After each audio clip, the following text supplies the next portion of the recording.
Hi everyone, today we're doing capital gains. Capital gains is your fourth head of income. It is from section 45 of the Income Tax Act to 55. Now within 45 to 55 also, there are many sections, subsections that we have to study. So in front of you, for the ease of remembering everything and to ensure that you cover all the parts of capital gains, look through all these sections. So we will be doing all these sections. And only once you've covered all the sections, then you can ensure that you know capital gains. Now the first part of capital gain is section 45. 45 is the charging section. So for every income tax provision where there is income tax liability, you have to know which is the charging section. So for capital gains, it is section 45. What does 45 say? Any profits or gains from the transfer of a capital asset shall be chargeable to tax under capital gains. Now when you are reading this one line, the important words are profits. Any profit from transfer of a capital asset. So you should know profits. We understand what is profit or gain. Transfer. What is the meaning of transfer under capital gains? We'll have to see that. And it should be a capital asset. So not all assets will be taxed under this. It has to be a capital asset. And when a capital asset is transferred, if there is a profit made during that transfer, it will be taxed under section 45. So what are the essential conditions? There must be a capital asset. The asset must be transferred. The transfer must have been effected in the previous year. So only when it is a transfer in the previous year can it be taxed in the assessment year. Profits or gains from the transfer of such assets which are affected in the previous year will be taxed under 45. Also, there are certain exemptions that are available under 54. And after the exemptions, if there is any profits left, then only it will be taxed. So, first thing is there should be an asset, capital asset. The capital asset should be transferred. During the transfer, there has to be some gain.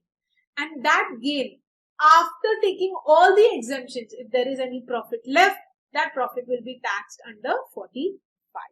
And when all of this should have happened in the previous year. Now, the first thing, what is capital asset? Capital asset is given under section 2(1) of the Income Tax Act. Capital asset means everything. What is capital asset? Everything. So, it includes movable, immovable, intangible, all of this. So, all types of assets, movable, immovable, intangible will be capital asset. It includes your ornaments of gold, silver, precious metals, any alloys, whether or not it is in precious, semi-precious stones, all of this is a capital asset. Okay. Now, what is not a capital asset? So, which does not include Mrs. SG. So, any asset which is a movable personal asset like your mobile phone, laptops, TV, even though it is very expensive, it will not be a capital asset. So, if it is a mobile phone or if it is a watch, so it could be a 1 lakh rupee watch, but because it is a personal movable asset, it will not be considered as a capital asset. However, if it is gold, a bar of gold, and you transfer that gold is considered as a capital asset. So it is not the value which is important, it is the nature of the asset. Next is rural agri land. Now you would ask, what is rural land? We will see. They have defined what is rural land. Okay, so the lands in the rural areas. Then stock in trade, because stock in trade will come under income from business profession. Special bearer bonds and gold deposit bonds. So there are gold deposit bonds also what the government issues. 6.5% gold bond, 7% gold bond. What is 6.5%? 7%. That is the return that you get on the gold bond. National Defense Gold Bonds, all issued by the government of India. Now, the transformation of physical gold into electronic gold. So, if I have physical gold and I convert it into certain form of electronic gold, or I have electronic gold and it is transferred into physical gold, and it has to be done by a SEBI registered vault manager, it shall not be considered as a transfer for the purpose of capital gain. So you could have gold, but you're converting the gold from one form to the other. It will not be considered as a capital gain. So everything else is capital asset. Now, precious stones, semi-precious stones, even if it is embedded in your apparel. So these days there are very expensive apparels, that is your wedding gowns, etc. Sometimes they have precious stones engraved into it. That case also it will be considered as a capital asset. But if it is any other apparel, so it could be a very expensive Christian Dior gown, but it will not be considered as a capital asset. But if it is a gown where there is diamonds or any kind of stones, precious stones which are engraved into it, it will become a capital asset. Okay, understood? Now, drawings, paintings, sculptures, work of art which are considered as antiques or any of those assets are capital assets. So if I buy a painting and that painting is then sold later on, so if I buy it for 10 lakhs and I sell it for 50 lakhs, that painting is considered as a capital asset. Okay, any antique pieces are considered as a capital asset. Got it? Now, if you see, the first thing is movable personal asset. The second one was rural agri land. Now, what is rural agri land? It is agricultural land where in a rural area. Now, what is rural area? Rural area is where the population is less than 10,000 and the area is away from the municipality limits. Also, and how much away? So, they are saying that if it is and if it is 2 kilometers from the local limits of municipality and the population is between 10,000 to 1 lakh. So if it is 2 kilometers away from the municipality, population should be between 10,000 to 1 lakh. 6 kilometers away from the municipality and the population is from 1 lakh to 10 lakhs. 8 kilometers away from the municipality, more than 10 lakhs. So if the population is more than 10 lakhs, it is 8 kilometers away from the municipality, then it is rural land. Okay, and if you transfer that rural land, it is not considered as a capital asset. Very important, because if in the questions they ask that any rural agricultural land is transferred, what is the capital gain on it? You will not do any calculation. You will simply write it is not a capital asset, hence not subject to capital gains. Now, what are the types of capital assets? The capital assets are of two types. One is short-term capital asset and long-term capital asset. How do you decide or know that it is a short-term capital asset? It depends on the holding. If the asset is held for not more than 36 months, the rule is 36 months from the date of the transfer. So, if I have transferred it on today, at least for 36, I should have held it less than 36 months. So, if I have held it less than 36 months, then in that case, it is a short-term capital asset. Now, so the rule is 36 months. However, for certain assets, it is only 12 months. So, if you hold the asset for less than 12 months or less. So, if I hold the asset for 12 months or less, then in that case, these particular assets, that is anything listed on the stock market. So, it could be listed equity shares, preference shares, securities, that is debentures, bonds that are listed, units of UTI, units of mutual fund, all of this should be held for less than 12 months. Then in that case, it will become a short-term capital asset. So, it should not be held more than 12 months. So, if it is 12 months, it will be a short-term capital asset. So, for listed securities, bonds, UTI, etc., it is 12 months. For unlisted shares and immovable property, this period is 24 months. So if you are holding the asset for 24 months or less, it is short-term capital asset. So 36 months is the general rule, 12 months is for listed securities and UTI, and 24 months is unlisted securities and immovable property. Now, what is a long? So this is if you are holding it for 36 months, 12 months or 24 months. Depending on the type of asset, it will become a short-term capital asset. What is a long-term capital asset? A long-term capital asset is what is not a short-term capital asset. So asset other than short-term are long-term. So basically, if it is held for 12 months or more, that is securities listed on a stock exchange, it is long-term if it is more than 12 months. So if it is 12 months, it is short-term. More than 12 months, it will be long-term. Listed securities, then units of UTI, zero coupon bonds. Okay, if it is more than 12 months, unlisted shares, land or building, immovable property. For everything else, it is 36 months. Unit of debt-oriented funds, unlisted securities other than shares, any other capital asset like gold, painting, precious stones, okay, archaeological excavations, everything. Now, what is transfer? So we saw what is capital asset. Now we are seeing what is transfer. Transfer is sari com, sale. A for acquisition, compulsory acquisition. R is relinquishment. Relinquishment is voluntarily giving up your right. Exchange. I exchange my one asset for the other. Very common when house is going to redevelopment. You exchange your old house for a new house. Extinguishment of rights. What is extinguishment? If I'm removing somebody, and when I'm removing that person, like when in a partnership firm, I have a right to the profits because I'm a partner. But my rights are extinguished. That is involuntarily I have been removed. And at the time of removal, I have got certain money because I'm no more a partner. I have been separated from the partnership. As a separation, I've got money. That is called extinguishment.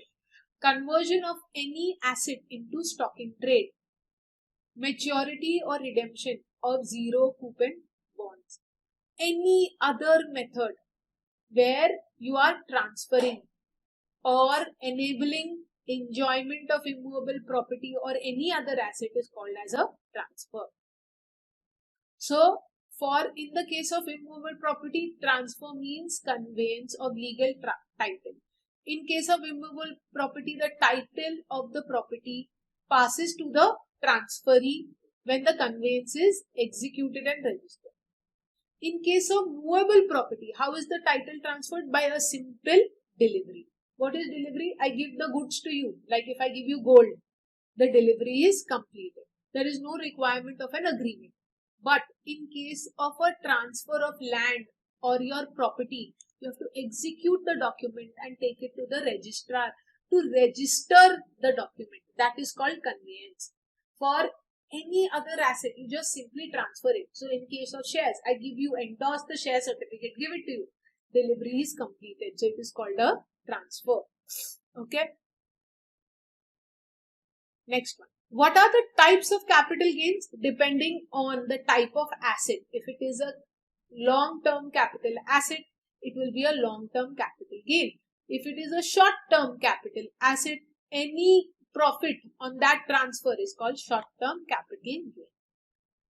Now, when are the capital gains chargeable to tax and what are the exceptions? Capital gains are chargeable to tax when in the previous year. However, there are certain exceptions to this rule. What is the rule that we said? In the year of transfer, in the previous year, it will be taxed. Now see what is the exception to the rule. Now, first one is insurance receipts. As the name itself says that you have received money from your insurance company. So they are saying any profits or gains on receipt of money during the previous year from an insurer on account of damage or destruction of any capital asset as a result of any unnatural activity like flood, typhoon, accidental fire, etc., is chargeable to tax in the previous year when the asset is received. The money or the FMV of the asset on the date of the receipt shall be the full value of the consideration received or accruing. So what is the rule? The day when you receive the money, it will be taxed. The date when the asset or money was received. So if the asset was damaged, destroyed, say in 2020, but you received the money in 2022, it will be taxed in the year 2022. Okay.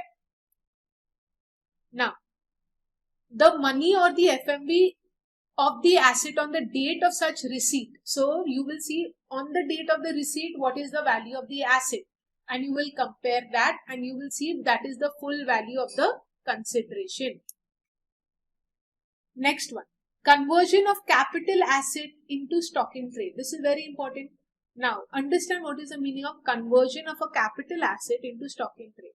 Now if I have gold jewelry we saw earlier is a capital asset, or any form of precious stones is a capital asset. Let's say for the sake of example, I have one entire big box of gold.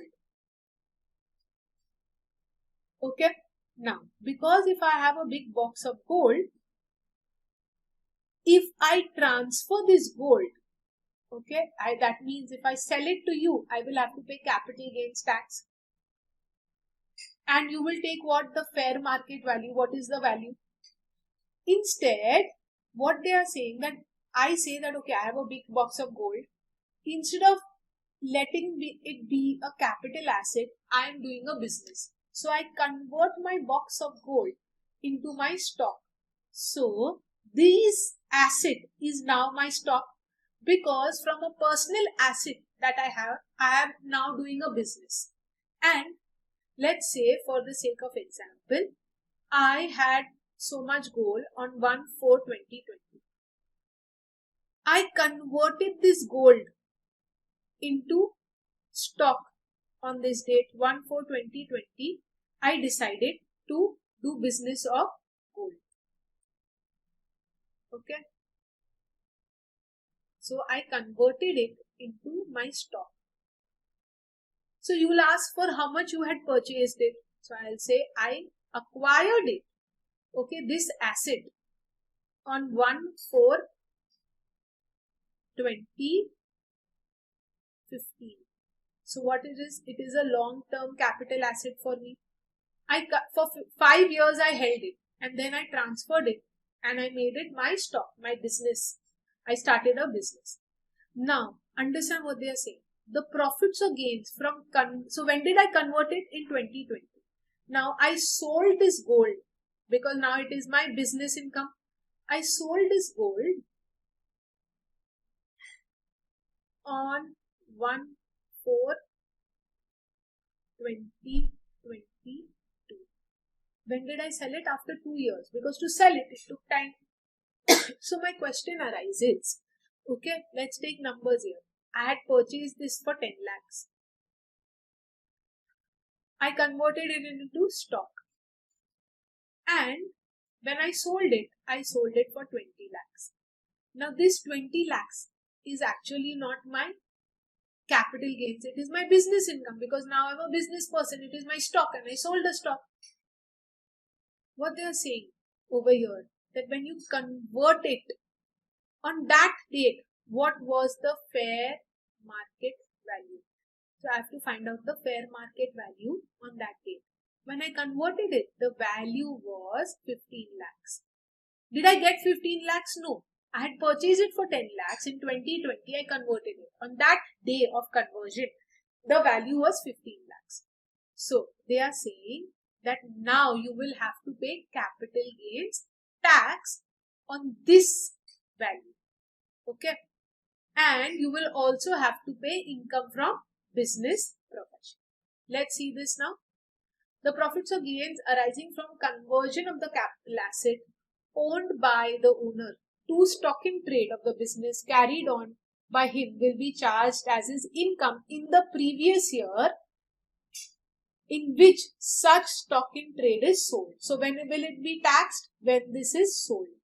So my capital gains is not going to be charged in the previous year. It will be taxed in the year when it is sold.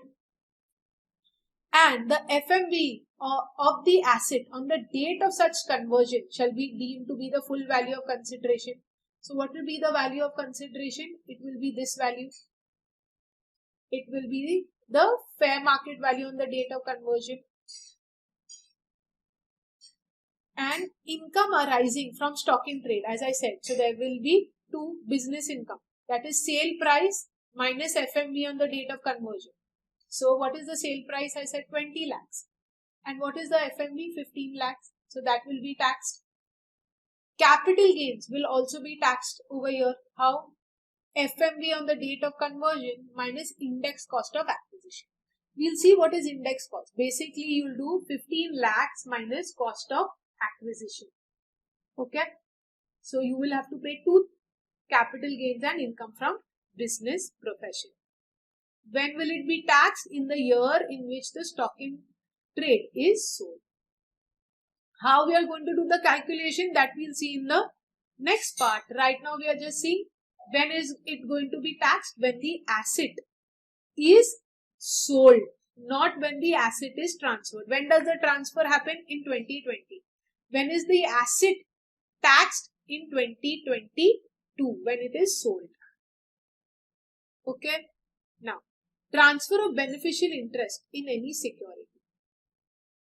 Now, any profits or gains arising from the transfer of beneficial interest of securities by the depository or depository participant shall be chargeable to tax to the beneficial owner of the security in the year in which such transfer took place, shall not be regarded as income of the depository. This is very simple. Basically, if you would have heard, shares are always kept in demat for listed securities. Okay, the demat has to be of one of the two depositories, CDSL or NSDL. What does CDSL do? Simple. CDSL simply keeps the shares in its own name. So in the books of the listed company, the registered owner is CDSL or NSDL. But in the books of NSDL, all the names of the shareholders are there. They are the ones who maintain a record. But who is the actual owner in the books? It is CDSL or NSDL. So they are saying that when does this transfer actually take place? When the beneficial owner transfers it, not when the registered. Who's the registered owner? CDSL or NSDL. So they are saying it has nothing to do with when the registered owner transfers. It is when the beneficial owner transfers it. So if I am holding shares through NSDL of Reliance, when I transfer the shares, that will be the date when the capital gains will be recorded. And it will be recorded to who? To me, because I am the beneficial owner. The cost of acquisition, also another important thing. So let's say if I have 100 shares of Reliance, I am selling only 25 and I bought it at various periods of time. So let's say I bought it on the 1st, I bought it in Jan for 100, assuming, for Feb for 150, then in March for 125, April I bought some shares for 110. Now, every time I bought 25 shares. Okay. So total how many shares I have? You say I have 100 shares. Now if I say that I'm selling the shares for 130, can I say please take only 110 share, the price which is 100, which I purchased for 110?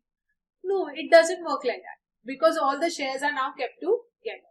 It's simply saying that it will be first in, first out. First in, first out is what? Which is the first in? This. And which is the first out? This only. So when I purchase the shares for 100 rupees, it is deemed that those are the ones which will be sold first.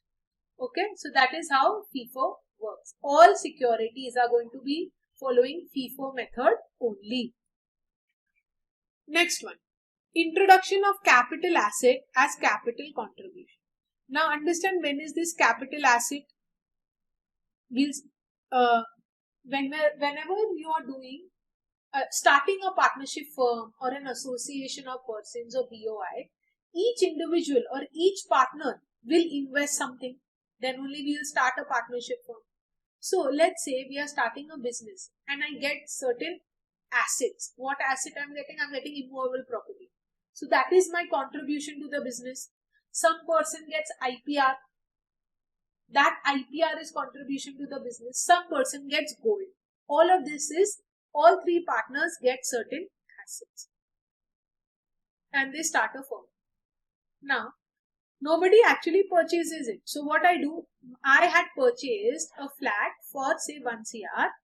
I get it into the firm in 2020. Okay, I had purchased the asset for 2015. I got it into the firm. Now, they are saying whatever value, because in the books of the firm my contribution is recorded. So if the contribution is recorded as 1 CR, okay, that will be the money that I get into the firm. Similarly, the other people also will get assets. Now, so I have got it at the face value, same value, there will be no capital gains. But assuming I say no, the value that is recorded or should be recorded as my contribution is 2 CR. If I record it as 2 CR in the books of the firm is 2 CR, the 1 CR will be my long-term capital gains. Did I get any money? No. But because my contribution is now recorded as 2 CR, I will have to pay capital gains tax. So where a person transfers a capital asset to a firm in which he is already a partner or a member, or is to become a partner or member by way of capital contribution or otherwise, the profits or gains from such transfer will be chargeable to tax in the previous year in which the transfer took place. So when, let's say in 2020 the transfer took place, I have not received any money. In fact, I put my asset. I will still have to pay tax. For the purpose of this section, the value of the consideration will be the amount recorded in the books of asset of the firm. Okay, whatever it is. Now, similar case, but now we are dissolving the asset. Now, what we are doing? We are dissolving the asset. Today we are closing down the firm. The firm I had put in the books 2 CR is written. Now at the time of dissolution, the firm will give me the assets back, or if they don't give me assets, they'll give me certain value back. I get 3 CR back. Okay. The value that, or I get certain asset back. What asset? I get the flat back, the immovable property. The fair market value of that immovable property is to be taken into consideration. Fair market value of that asset is to be taken into consideration. The conversion from a, okay, so this is how it works. Now you have to pay a lot of attention for if there is a conversion of a partnership firm into an LLP, or a company into LLP, or a LLP into company. Those are also kind of conversions where all the assets of the company are now being converted into LLP. There is a conversion of asset. Instead of individuals, there is a firm which is now converting itself. From partners, you become shareholders. Now same thing, for the purpose of section 48, FMV of the asset on the date of the transfer shall be taken into consideration. Tax treatment of LLP, general partnership, is the same. The conversion from a partnership into an LLP will have no tax implications if the rights and obligations of the partners remain the same and there is no transfer of asset or liability after conversion. However, if there is a transfer of asset, then as per section 45, that is the charging section, you will have to pay tax.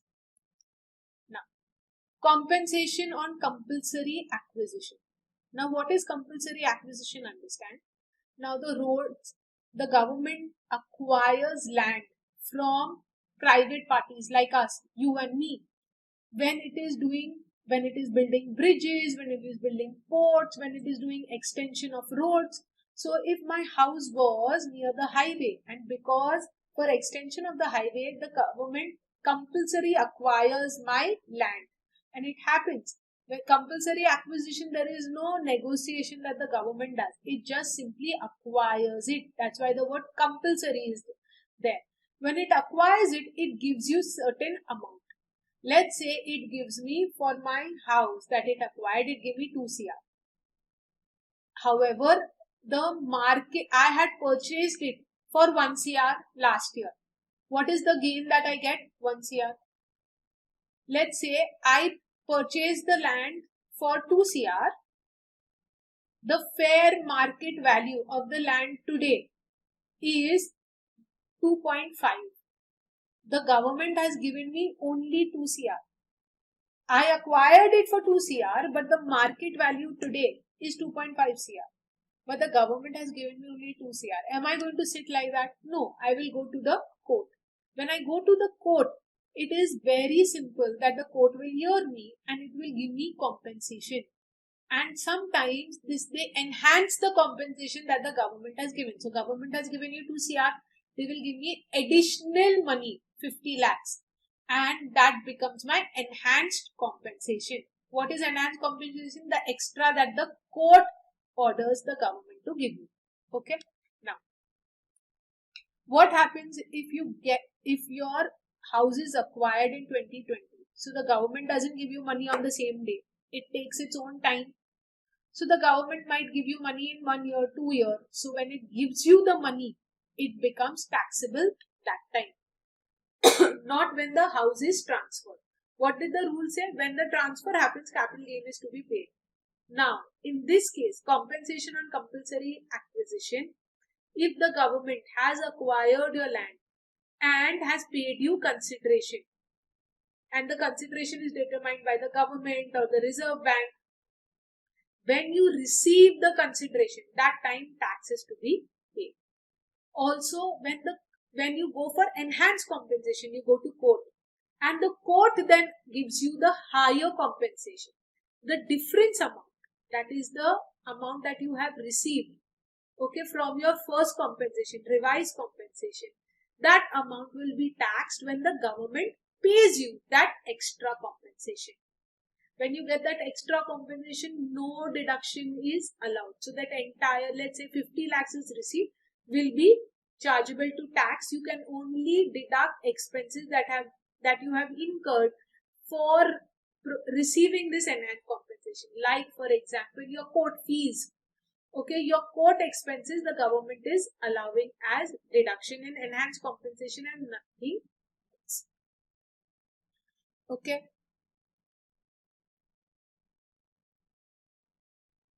Now, what if it is an interim order? Interim order is temporarily the court says, yes, you are entitled, but it will take time. How much? So they'll give you an interim order.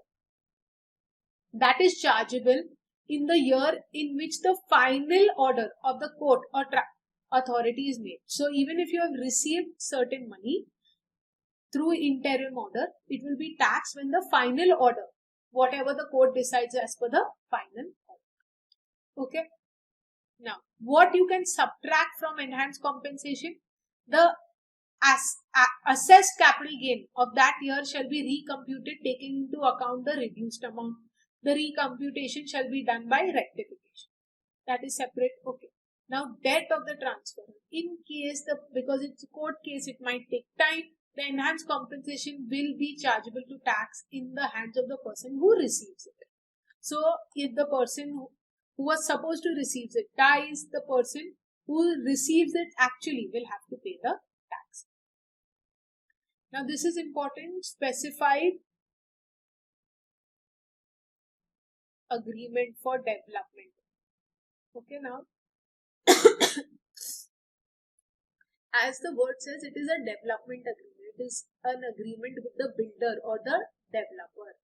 Generally, what happens, let's say I have a piece of land and you are the builder, you have the expertise. I do not know how to construct. I do not have the money to construct, but I have a good piece of land. So we enter into a development agreement where the land is mine, construction is yours. Now, assessee is an individual or an HUF. So it's not between two companies. It is an individual or HUF and enters into a specified agreement for development of a project. The capital gain arising from such transfer of land or project shall be chargeable to income tax as income in the previous year in which the certificate of completion for the whole project is issued by the competent authority. So when is the capital gain will be chargeable? When a certificate of completion. So normally what happens when a construction is done, so you will see it happens in slabs. On it doesn't, a building is not constructed overnight. So when the first plane, then the second slab first, and it will so on grow. Now when the completion certificate comes, okay, that is the construction is completed, the government authority certifies that, that is the time it will be chargeable to tax. Okay. Now, on what value that property will be chargeable to tax? The stamp duty value of the share in the land or building or both. So it could be if you have certain share in the land or the building, or if you have a share in both, of issuing of said completion certificate as increased by consideration received in cash. So it could be in any mode if you have received the consideration. Okay. So it will be stamp duty value right here plus any consideration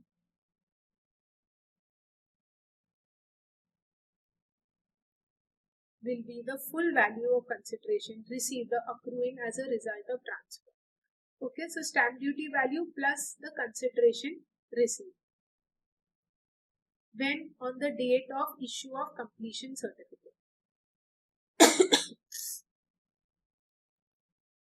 That will be the value of consideration. FPOC, whenever I write it is full value of consideration.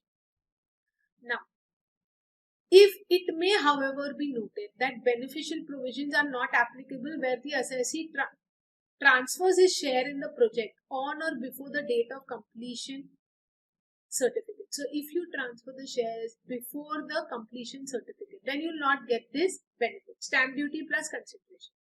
And capital asset would be deemed to be in which the transfer took place. The full value of consideration received shall be determined by the general provisions of the Act. What is general provisions of the Act? The fair market value you have to take and not the stamp duty value. Now, what is specified agreement? Means a joint development agreement, as I was saying, that or any other registered agreement in which the person owning the land or building agrees to allow another person to develop the real estate on such land and building in consideration of share, that is a land or building or both, whether with or without payment of the consideration or part of the consideration in cash. Now understand what happens. Again, I have a piece of land. Now there is a builder who comes and he says, okay, I will do construction on your land. So why will I allow it? I will only allow it if he agrees to give me a certain percentage in the land or the building or both. So he can say that, okay, 10 flats will be yours. I'll be very happy. Or if he says that, okay, the land will remain with you, the building will be mine, and I'll pay you lease every year. Something on those lines. Generally what happens, the builder gives certain flats, a share of the building, to the owner of the land. That is why it is called a joint development agreement. Now in that case, because I have given my land, I have got something in return, it is an exchange. What will be the capital gains for me? They are saying the capital gains will be the stamp duty value. When is the stamp duty value, the capital gains to be paid for that? It has to be paid on the completion of construction. Okay. So it could be that I get stamp duty value of whatever is my share. So let's say he gives me example, he gives me 10 flats, okay, plus he gives me 2 CR. So it could be consideration in cash or some any other form of consideration. Give me some 10 flats plus 2 CR, 10 flats plus gold, 10 flats plus 2 CR plus gold. All of this will be the consideration that I have received. Okay, and I will determine the capital gains by comparing my full value of consideration.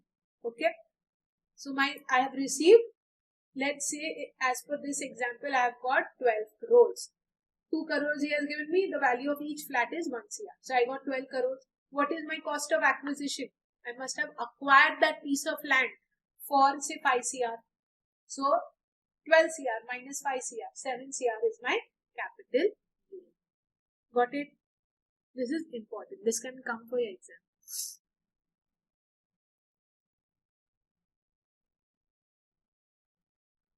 So basically stamp duty value on the certificate of assessee share. So whatever, as I said, 10 flats. Plus I get cash, I get any other check, whatever you call it. Okay? Understood? Let's go to the next one. Is capital gains applicable on distribution of assets at dissolution of a company? Very interesting, important. We do this on a regular basis. Companies get dissolved, and when it gets dissolved, there are assets which are distributed. Under section 46, we call it capital gains on liquidation. The company assets are being liquidated. Now, where the assets of a company are distributed to the shareholders on liquidation, such distribution will be regarded as a transfer by the company. Where the assets of a company are distributed to its shareholders. So, where will the assets go to the shareholders? This distribution is considered as a transfer. We saw that, okay, in the definition itself. Now, the shareholders receive money from the company on liquidation. This will be charged as capital gains as per the market value of the asset received on the date of distribution. So, on the date of distribution, if it has received money, it will be charged to capital gains. The accumulated profits of the company, if it is distributed, it is to be treated as dividend income. So it will be as though it has received dividend and 10% TDS has to be deducted. Now in the hands of the shareholder, it will be taxed as capital gain. So if I am a shareholder, on distribution I get 10 crores. Okay, I purchase, at the time of purchase of the shares, I put in 1 CR. 9 crores will be capital gains that will be taxed. Now, the company, what it has to do, because if there is any distribution of profits, it just has to subtract 10%, which will be TDS. There is no dividend distribution tax which used to be earlier. Dividend distribution tax is abolished.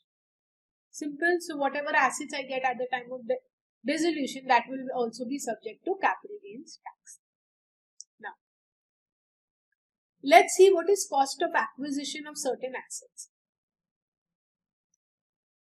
What is the meaning of cost of acquisition? If there is, everything will have a value of purchase. Purchase value is called cost of acquisition. Okay, now goodwill, let's say goodwill if it is self-generated. What is the meaning of goodwill if it is self-generated?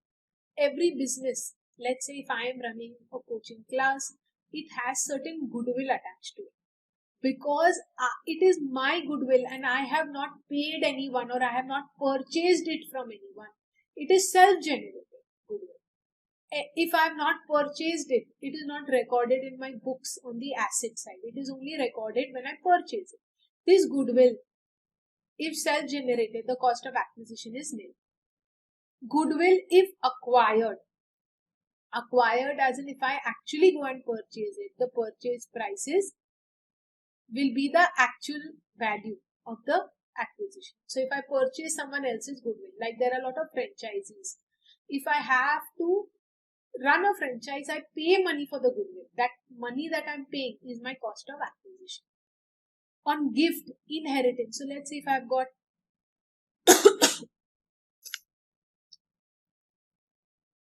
I've got I've got certain gold jewelry from my mother. How much did I pay her? Nothing. It is inheritance or gift, okay, or on partition. But when I sell it, let's say the gold I have got is the market value is 2 lakhs, but I did not pay anything for it. Now, if I sell it for 2 lakhs, will I have to pay any tax? So let's say I got a gift from my mother. The gift value is 2 lakhs. I'm talking about gold because it is a capital asset. Now, when I sell it for 2 lakhs, do I have to pay any tax? You'll say no, because you're 2 lakhs worth of asset, you're selling it for 2 lakhs only. There is no profit. But I'll say I actually paid 0 rupees for this. My consideration is 0. So they are saying the cost of acquisition will, and I'll have to pay 2 lakhs, because if the purchase price is 0, how do you find profit? Selling price minus cost price, correct? Cost price is 0. So I'll have to pay profit or gain on this amount. Now this is not fair. So they are saying the cost to the previous owner. So if my mom had purchased it for 1.5 lakhs, 50,000 will be the cost of acquisition. To the previous owner, 50,000 will be the gain. Fair. Bonus shares allotted prior to 1st April. This will be the FME. What is the market value? You can't say bonus shares are free. It will be the fair market value on that day. Bonus shares that are allotted post 1st April 01, the answer is nil. The cost of acquisition is nil. Right shares, as you know, for right shares you might have to pay certain amount, the amount paid to acquire the shares. Right shares which are purchased by the person in whose favor assessee has renounced the right. So now in right shares there is an option that if I have got the right, I can give up the right to someone else, and that certain person has to pay the amount. So purchase price to the renouncer plus purchase price for acquiring the shares. So let's say I acquired the shares, you gave up your right. To give up your right, I give you 10 rupees. Plus to purchase the share, I pay 20 rupees. So what is my total cost? 10 plus 20. Stock in trade, that is converted into capital asset. We saw upstairs, it will be the fair market value. Now what we saw was capital asset converted into stock in trade.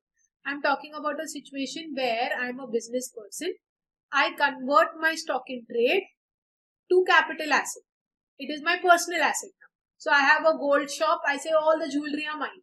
So the date, so whatever on the date of conversion, I will take it as fair market value, not what is written in the books. Okay.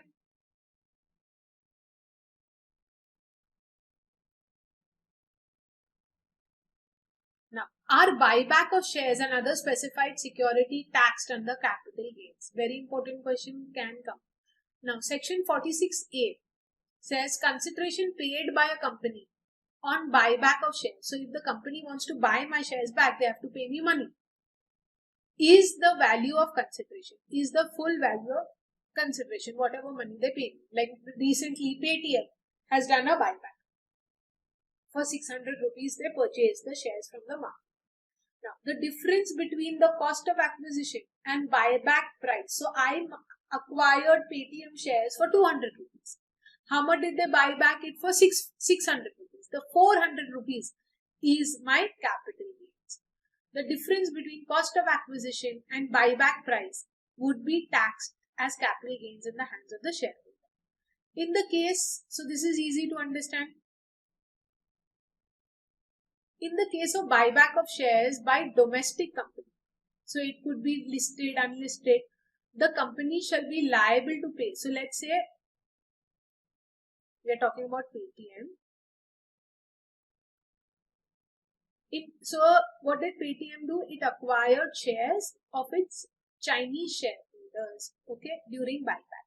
In case of a buyback of shares by a domestic company, the company is liable to pay additional tax rate of 20% under 115QA. So this is under 115QA, they have to pay tax on the distributed income, that is buyback price as reduced by amount received by the company on such issue of such share. So let's say the company, I'm talking about Paytm, has to pay. So the buyback price was 600 and at that they had received 200 rupees from the shareholder. The 400 rupees, okay, is on what they have to pay capital gain, they have to pay buyback tax under 115 QA. Consequently, so if they are paying that, the capital gains in the hands of the shareholder shall be exempt. So if they are going to pay, because it is paying under 115 QA, they don't have to pay tax under 1034A. Who? The shareholder. Shareholder will not have to pay tax. Okay. But if they are not paying tax under 115 QA, then it has to pay tax. Okay. So in case of a listed or unlisted company, so basically if it is a public company, then it will have to pay buyback tax and the hands of the shareholder it is exempt. In the case of a private company, the shareholder will have to pay the tax. There is no exemption under 1034. So any income arising to a shareholder on account of buyback shall be exempt in the hands of the shareholder.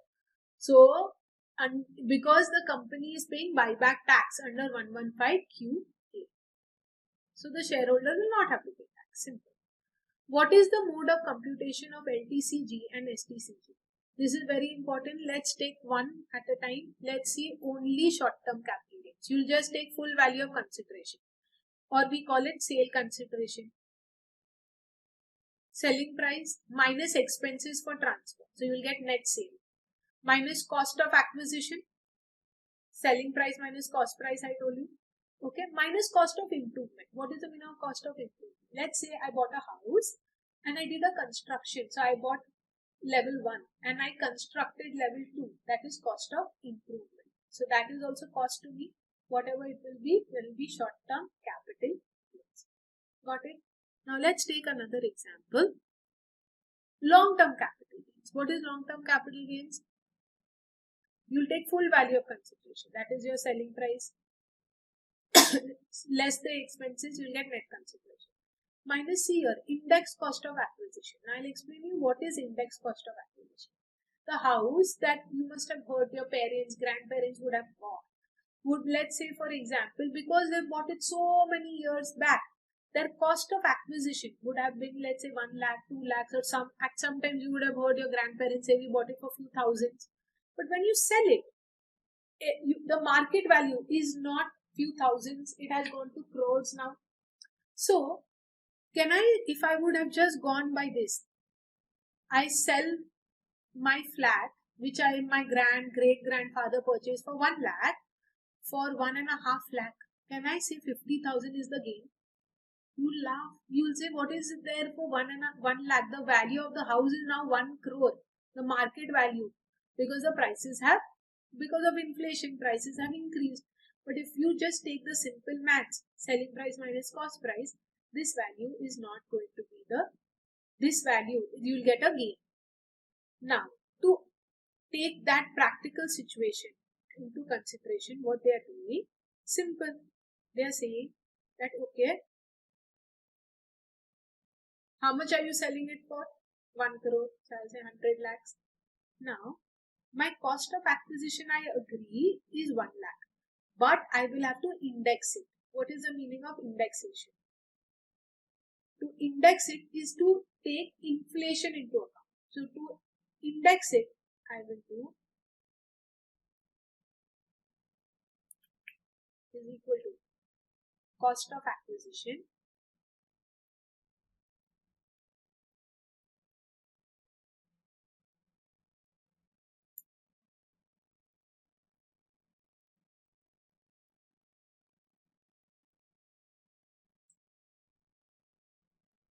Okay, I'll do cost of acquisition into index year of sale upon index year of purchase. Now, what is the meaning of this SP? Now, so I have sold it in the year 22, 23.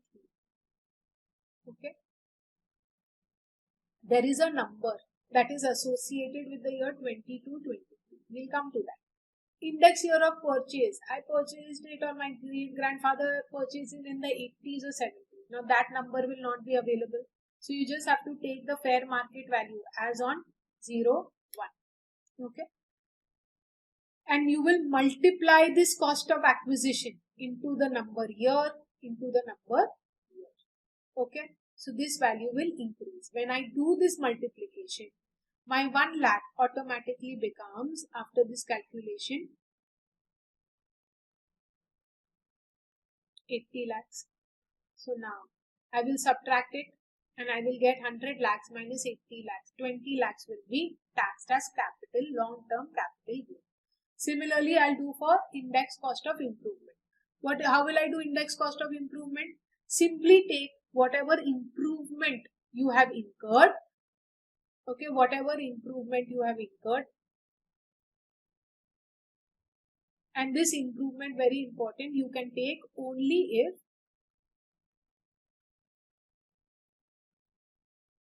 this improvement you can take only if improvement happens after 1/4/2001. If it is before 1/4/2001, you ignore it. If improvement before 1/4/2001, you will simply ignore it as if it never happened. If it is after 1/4/2001, you will just do index year of, instead of sale, it will become index year of improvement upon index year of purchase. Okay, done.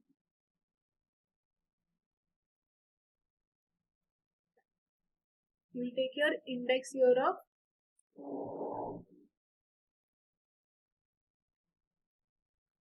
for the case of improvement. You will simply take index year of improvement upon index year of. You will take index year of sale. Sorry, the sale year will remain the same. This will not change. Instead of index year of purchase, it will be index year of improvement. First it was SP, now it will become SI. Simple. Okay. Now, what is cost of improvement?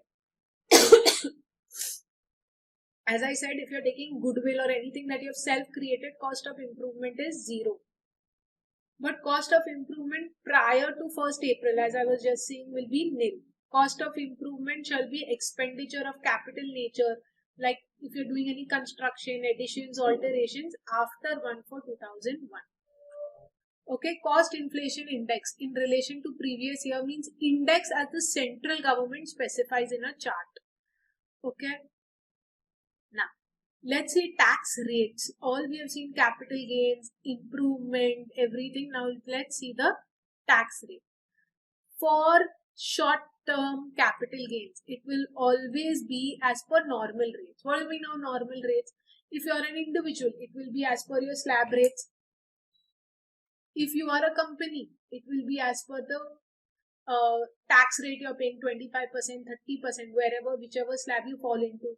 Partnership firm, it will be 30%, LLP 30%. So your STCG will be charged as whatever type of entity you are. But if you are a listed shares, okay, if you do intraday trading less than 12 months only, okay, if you have held the shares, it will be short-term capital asset and STT is paid. Short-term capital gain will be taxed at 15%. How much? Flat 15%. Even if STT is not paid, the STT is if it is listed. So you have to pay STT whenever you are doing listed security. Even if STT is not paid, the short-term capital gains arising from transactions in foreign currency on recognized stock exchange located in international financial center would be taxable at 15%. Now there are a lot of IFSCs. One of them is the GIFT City that is there in Gandhinagar. That is called the International Financial Center. Now, deductions under 6A cannot be availed in respect of such short-term capital gains. So you cannot have any deductions. Basic exemption limit. So it is 2.5 lakhs, 3 lakhs, depending on if you are a senior citizen or not. Basic exemption limited can be deducted from short-term capital gains. For resident individuals, this is how the calculation will be done. What we said, the basic exemption limit deduction you will get. How much it will be taxed at? 50%. So let's say in intraday I made 10 lakh rupees trade. So you will say pay 1,50,000 as tax, 15%, correct? But what they will do first, you will take 15% into, what is my long-term capital gains? 10 lakhs minus the basic exemption limit 2.5 lakhs. If I have got any other income, in my case I did not have any other income, it was only capital gains tax, capital gain income, so that will be 0. But if there was anything, you would add it there. The remaining amount will be taxed, and that amount will be your capital gains income, capital gains tax. So 15% or 7.5 lakhs will be your tax that you have to pay to the government, okay, for short-term capital gains. Now, if this amount, depending on what is the slab, 1 CR and 10 CR, you will also have to pay surcharge, and you have to also pay 4% cess. There is no deduction available. Okay, however, for STG, other than those under chapter 6A, deductions are available. So basically 80C to 80U, no deduction is available. But if it is any other type of capital gains, not listed securities, it is flat 15%. But for any other, you can claim deductions under 6A. What is 6A? 80C wala chapter. Okay, the chapter of 80C, 80U, 80D, DD, etc. Okay, now let's come to long-term capital gains. Long-term capital gains is taxed at 20%. That is the basic rule. All long-term capital assets are taxed at 20%. For individuals, resident individuals, there is the same thing that we are doing, 20% into LTCG minus basic exemption limit minus other income. We just saw. Okay. Now, in case of unlisted securities or shares of a company not being a public company, tax on LTCG is LTCG at 10% without giving indexation benefit. In case of other capital assets, it will be LTCG at the rate of 20%. So, if it is unlisted securities of a company and not a public company, then it is how much? Because if it is a public company, then there is certain other exemption. If it is not a public company, you can take 10% tax only, not 20%, but you will not get indexation benefit. What is indexation? What we saw? Sale consideration minus index cost of acquisition. So you cannot do this. Okay.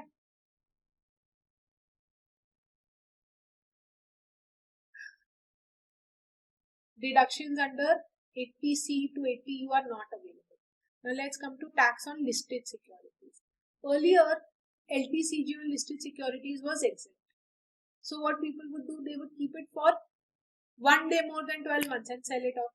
In case of LTCG arising from transfer of listed securities, the tax payable will be lower of the following: 10% of gross capital gains without indexation and without giving benefit of basic exemption limit.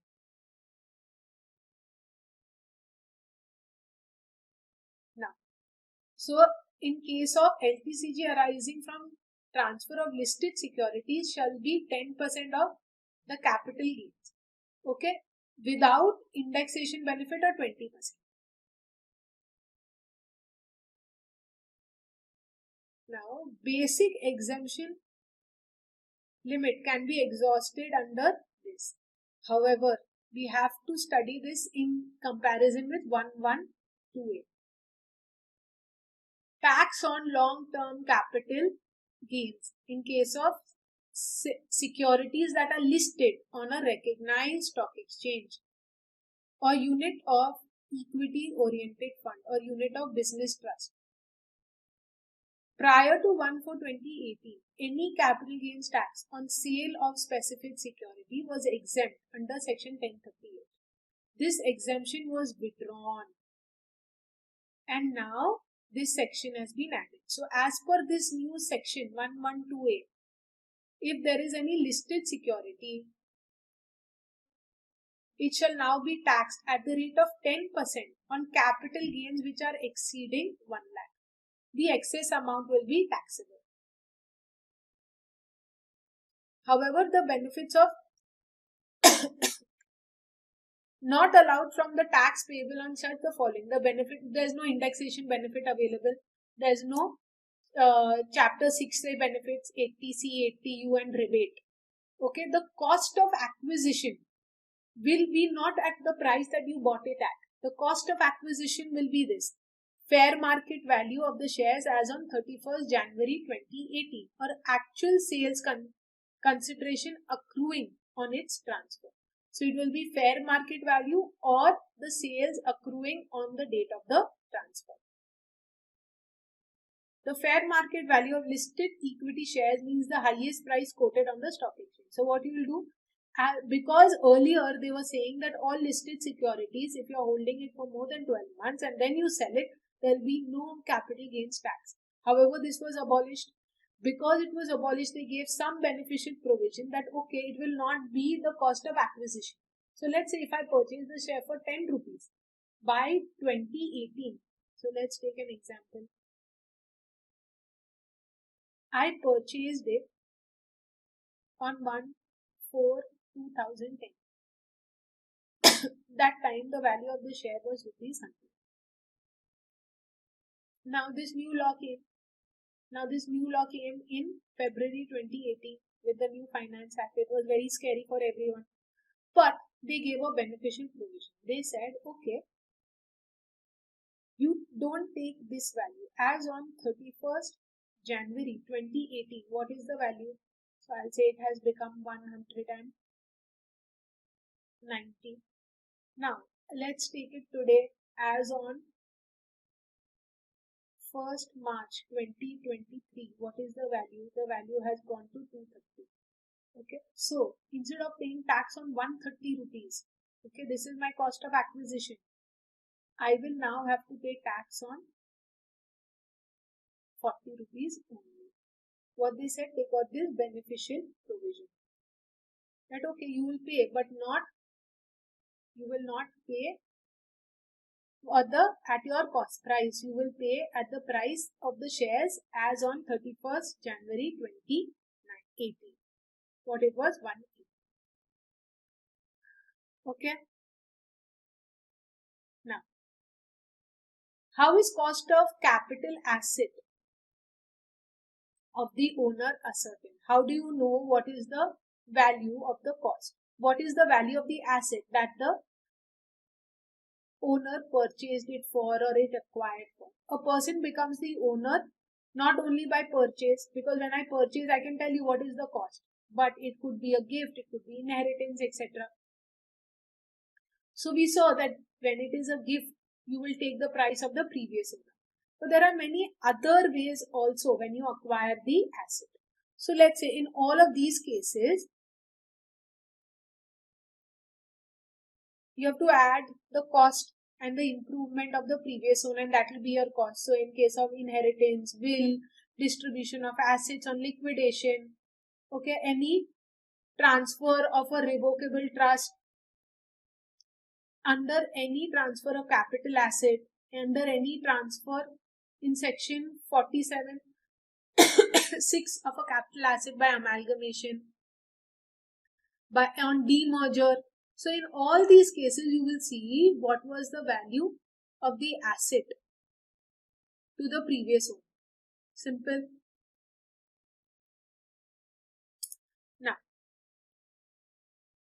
Shares of amalgamated company received under the scheme of amalgamation. Cost of acquisition will be cost of asset acquisition of the shares in the amalgamating company. Now in all of these, I made it very simple so it is easy to understand. In case of shares during the process of conversion of bonds or debentures. So I have been holding bonds, now it is getting converted into equity. So it will be cost of debentures, cost of whatever I must have paid. So if I paid for debentures, it will be the cost of the debenture. I'm finding out the cost. Okay, specified security or sweat equity. So I have not purchased it, but I received sweat equity shares or similar to an ESOP. It will be the fair market value that is taken into account for the valuation.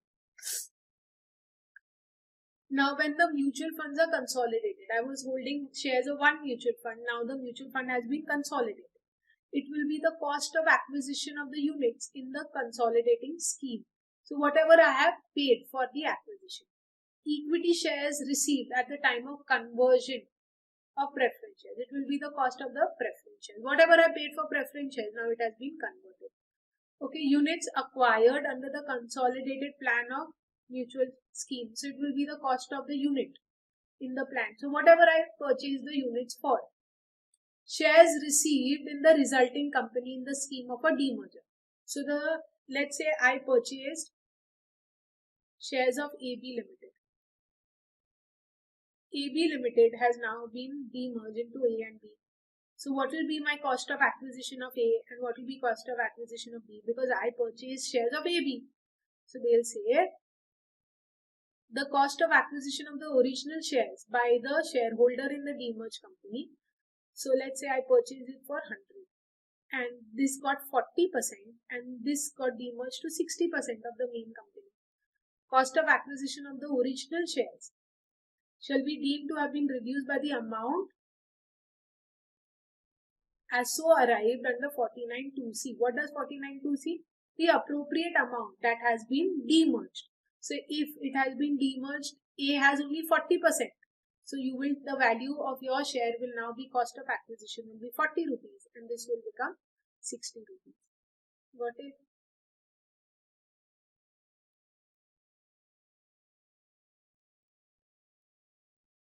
In a merger, it will be opposite. If A and B, I had shares of A and B and it has been merged to AB Limited. So what I'll do, my cost of acquisition of AB Limited will be the value of the shares that I have purchased A and B for.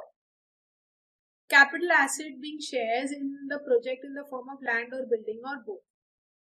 The cost of asset by the completion certificate. Now as we saw, that is the development right, joint development agreement.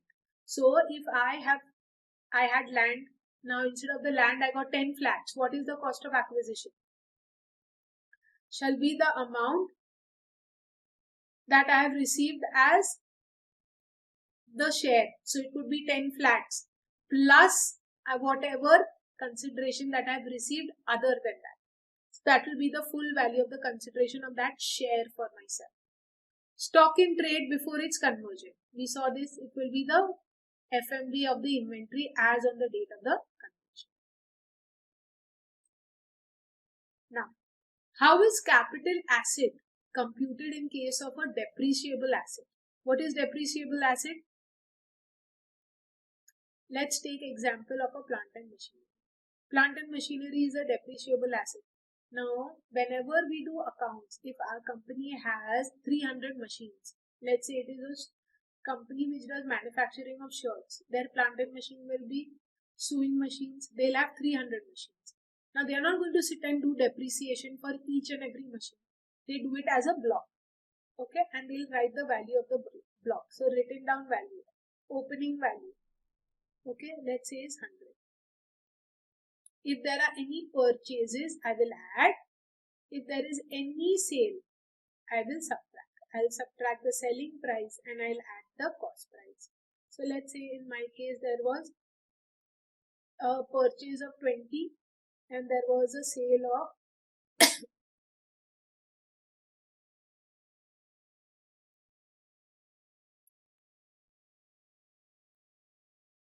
there was a sale of 70.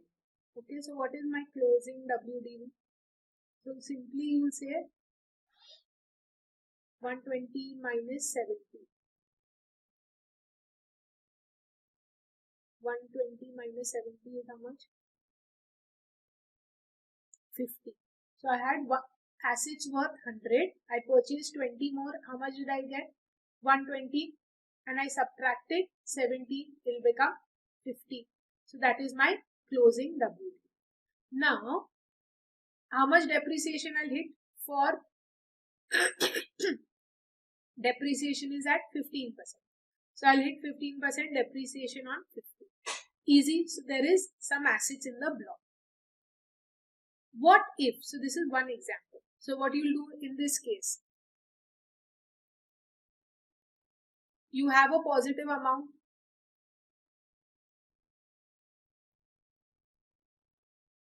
Okay. What amount you got here? 50. It is a positive amount. Okay. I'll hit depreciation. Okay. Now, let's take another example.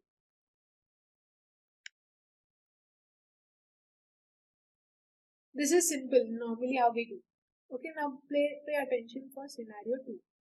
I have opening value of my block is 100 plus purchase less sale, correct? I did not purchase anything, or let's say, sorry, I purchased an asset for 20 and I sold. So I have two assets in my block or 200 assets, but I sold one asset and I got exceptional amount. I sold it for 170. Can I sell it? Yes. I have assets in my block and I sold it for 170. Now, can I say my closing value is negative? Yes, it is negative. Because it is negative, can I hit a depreciation on it? You'll say no, depreciation is not allowed. Are there assets? Yes, there are assets. But this block, the depreciation cannot be hit because the value is negative, closing value. So you'll hit no depreciation. Can I say that there is actually a profit? Because I sold one asset at exceptional gain, 170. That gain is how much? 50. That 50 is short-term capital gains. Okay. Let's take another third scenario. I sell all the assets in the block. So I have 100. I don't do any purchases. But I sell all the assets in the block. So I sell it for 70. Okay. How much is left? 30 is left, closing. There are no assets in the block. I sold all the assets. All assets are sold. If all assets are sold, can I hit a depreciation? You say on what you will hit. If there is no asset, there is no depreciation. So what is this? If it's 100 and I sold all the assets for 70, can I say this is nothing but a loss?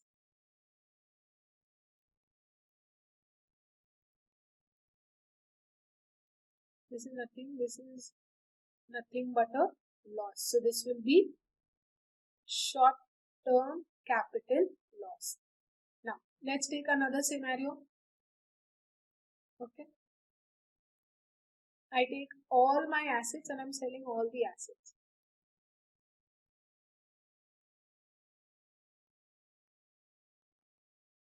Opening value is 100. I have no purchases and I sell the assets for 120. Whatever I have, I sell it for 120. This 20 is nothing but my gain. This value is negative. This is nothing but my gain. It will be nothing but short-term capital gains. Is there any asset? All assets are sold. So there is no asset in block. So you can't hit depreciation.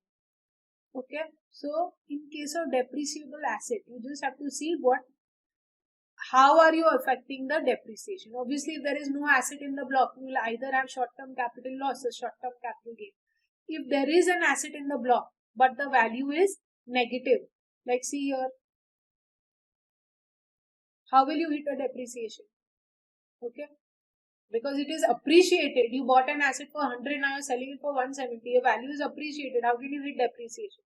So there will be no depreciation. There will be capital gains. Okay. Now, what is capital gains on slump sale? This also, what is slump sale? Slump sale is when the entire undertaking is sold without giving individual values to the assets or liabilities. Now, any gains from the slump sale which is held, any asset is held for more than 36 months. So it could be your undertaking is a new undertaking and you sell it, it will be short-term capital gains. But if even one asset is held for more than 36 months, the whole undertaking will be a long-term capital asset. What happens in this case? You don't give individual values and you find the net worth of the undertaking and then you sell it. Now they are saying that because there has been an amendment and they are saying that every time you find the net worth, this net worth has to be certified by an auditor and a filing is required to be done, the net worth calculation. And this net worth calculation has to be filed for your slump sale calculation. How do you do this? So what you will do, the lump sum price that you receive, that will be your consideration value, minus expenses, you will get your net consideration. Minus cost of undertaking. How do you find the cost of undertaking? Basically, it is your net worth. Whatever is the net worth, you subtract it, you will get your long-term or short-term capital gain. How do you find the net worth? Very simple. You'll take net worth is calculated as written down value of the depreciable assets, add book value of all other assets. So for depreciable assets, you'll take depreciated value. For all other assets which are not depreciable, like your land, you'll take the book value. And you'll subtract the book value of the liabilities. Whatever it is will be your net worth. To decide, as I said, the short term or long term period, you'll just see whether even if one asset in your entire undertaking is held for 36 months or not. There is no indexation allowed in slump sale. Now, next one, section 50C. What is section 50C? That is capital gains on a real estate transaction. In case of transfer of a land or building, full value consideration is to be calculated as the declared consideration. Compare it with the value adopted by the stamp duty authorities, whichever is higher. Now, whenever you are transferring your flat, assuming land, building or any movable property, you will take the consideration value. But you will compare it with the stamp duty value. So, if I purchase a flat, I can purchase it for 1 rupee. But that is not how capital gains will be calculated. Because if my consideration is 1 rupee, you will have to take the stamp duty value, whichever is high. Let's say stamp duty value is 5 lakhs for that property. I purchase it for 8 lakhs. What will be the stamp duty calculated? What will be the capital gains calculated on 8 lakhs? Because that is the consideration I paid. You call it declared consideration. Now, section 50C makes it a special provision for determining the full value of the consideration. It provides that where consideration declared to be received or accruing as a result of transfer of land or building is less than the value adopted by the government. That means that if you are saying it is less value, the value so adopted shall be the full value of consideration. That is the stamp duty value. And the capital gain shall be considered in that way only. However, now this is important. You take stamp duty value. However, the stamp duty does not exceed 110% of consideration received or accruing as a result of the transfer. The consideration so received or accruing for the purpose of computing profits and gains shall be deemed to be full value of consideration. Now, what does it mean?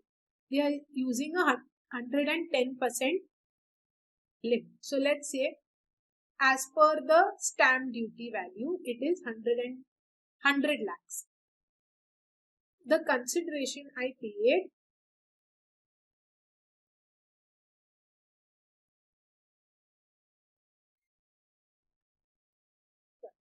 as per the stamp duty value, it is 112 lakhs. The consideration I paid is 100 lakhs. How much more? You'll say 12% more. Correct? If it is 12% more, you will take what? Stamp duty value. Because it should be 10% or more. Let's take another example. Okay. It is as per the stamp duty value. It is 109. Consideration I paid 100. So what you will take? The difference is less than 10%. You will take the consideration value. Even though consideration value is lower than stamp duty. So they have put a 10% limit. Okay, to calculate capital gains. Now rationale for this of section 50B is fixed under the agreement. Section 50B has been amended in line with 43 CA. We'll see that to provide that where the date of agreement fixing the amount of consideration and date of registration. Also it could be that the date of agreement and date of registration are two separate days and the date of registration are not the same. The value adopted or assessable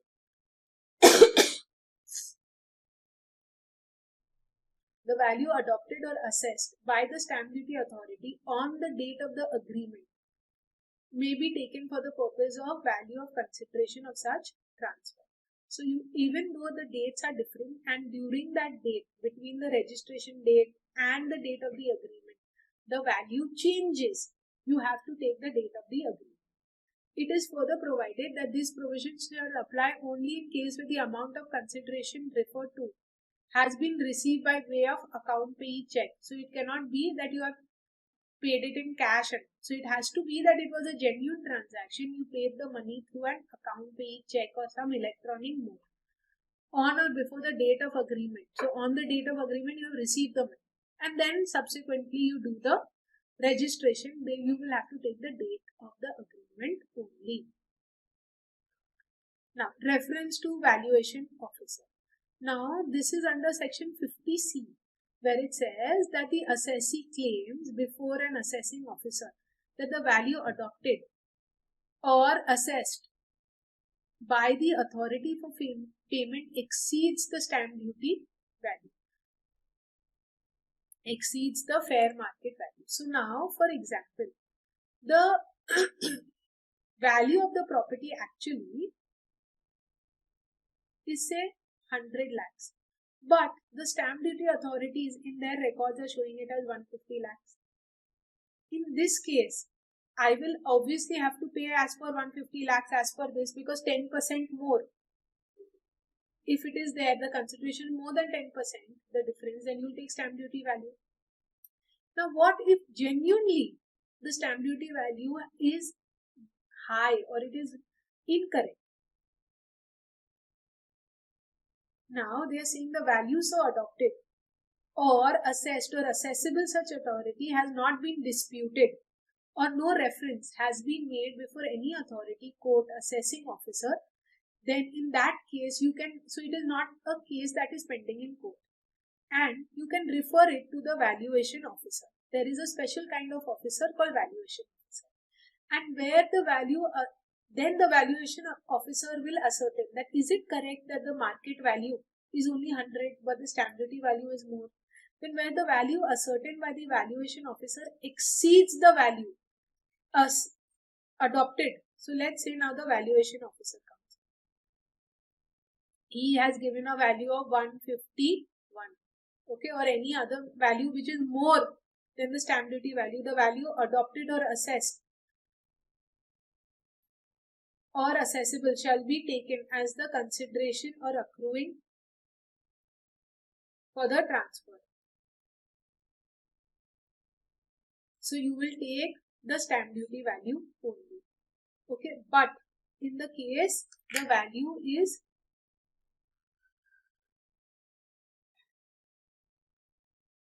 okay, but what if the value over here is 1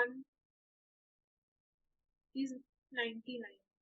In that case, you will take what the valuation officer provides. Okay. So basically, it is valuation officer can decide it.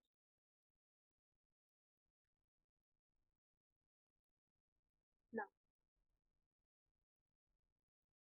the other provision. So if you see, we have completed all the practical scenarios, all the theory parts of section of capital gains.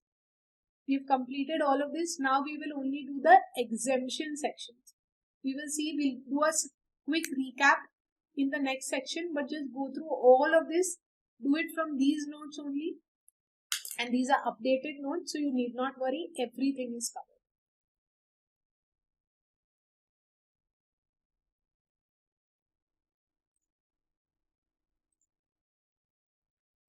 Next section we are doing is section 50CA, capital gains on transfer of unlisted shares of a company. So let's say there are shares, the value of which is not derived from the stock exchange. Normally, if you have to purchase shares of say Reliance or Tata's or Infosys, all you will do is check the price on the stock market. And depending on what price you have purchased that share for. So for example, if I have purchased Reliance Securities, let's say my cost of acquisition for Reliance Securities was 100 rupees. I sold it. My net sale consideration was 150 rupees and I've held it for 13 months. You will say it is a long-term capital gain and you have got a capital gain of 50 rupees. Correct? Now, what if I tell you there is a company called XYZ Limited and the sale price is 150 and the cost of acquisition is 100. Now, the government is saying that we don't accept your sale consideration. You have to remove the FMV of the shares, fair market value of the shares, on the date of the transfer. And that if, let's say, the FMV of the share, what you have sold it for 150, the actual FMV for the share, fair market value, which a valuer derives or a CA derives, is let's say 200 rupees.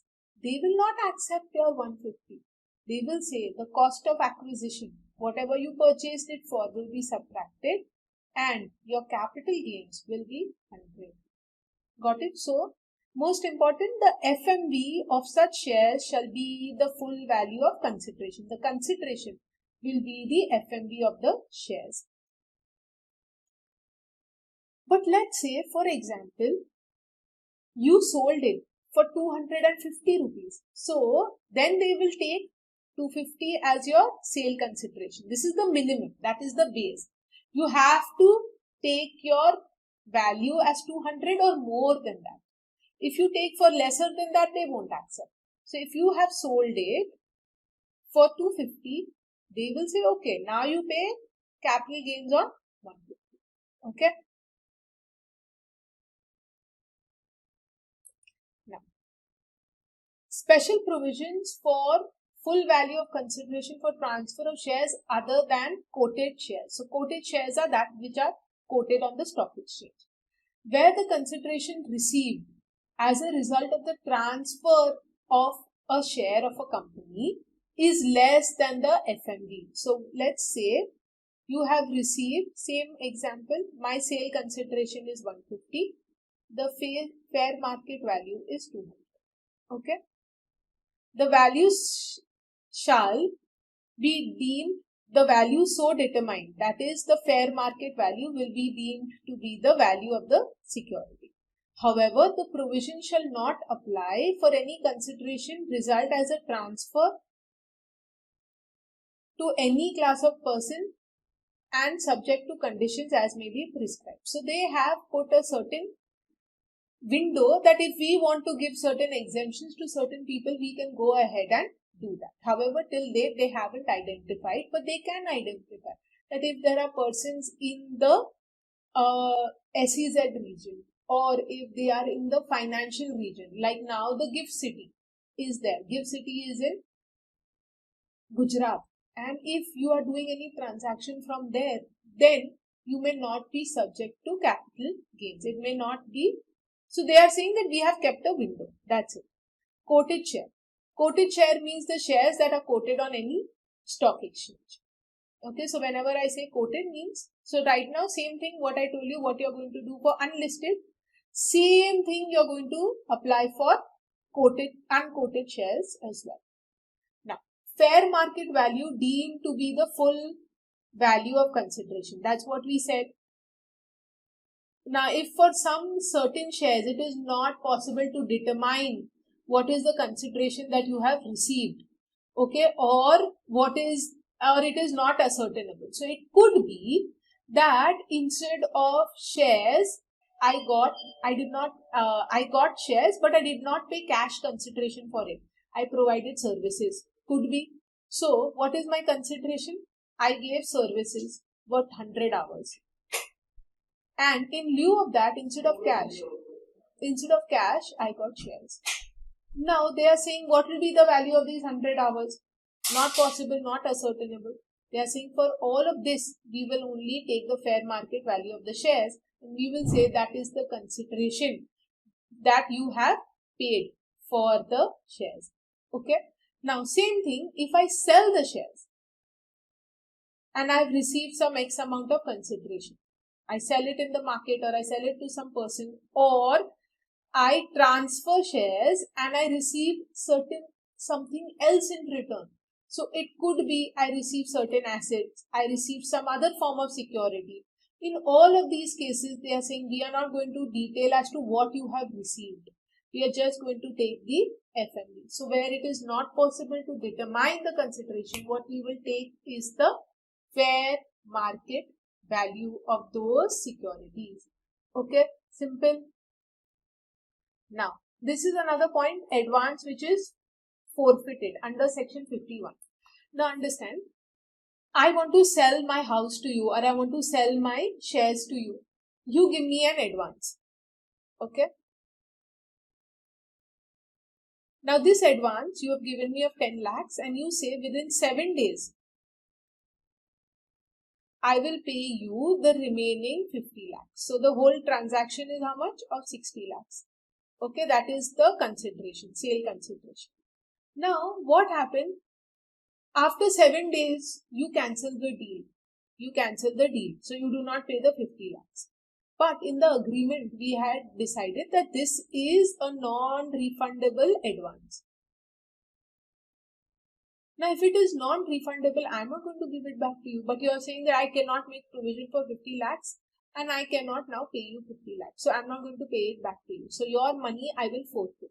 Happens lot of times if you have joined certain membership and you pay only the first installment. Are they going to return it if you do not pay the second installment? No, it gets cancelled. Now understand what capital gains is saying over here. They are saying under section 51 that if you have got certain money, the forfeited money of someone else's that you have taken, either you pay this 10 lakh tax under section 56, that is income from other sources, saying that this is my income from other sources, or what you can do is you can deduct the amount. So let's say I do a subsequent sale. So tomorrow I find some other person, Mr. Y, and I sell it. Mr. Y pays me the money in one shot. He pays me 70 lakhs for my whole deal. So this is my sale consideration. Okay. I will subtract my cost of acquisition. What is my cost of acquisition?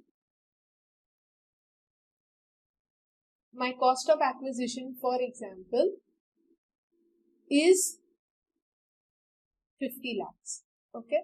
They are saying from this, subtract the 10 lakhs that you have already got. So now you will have to pay tax on how much? 70 minus 50 is 20 minus 10.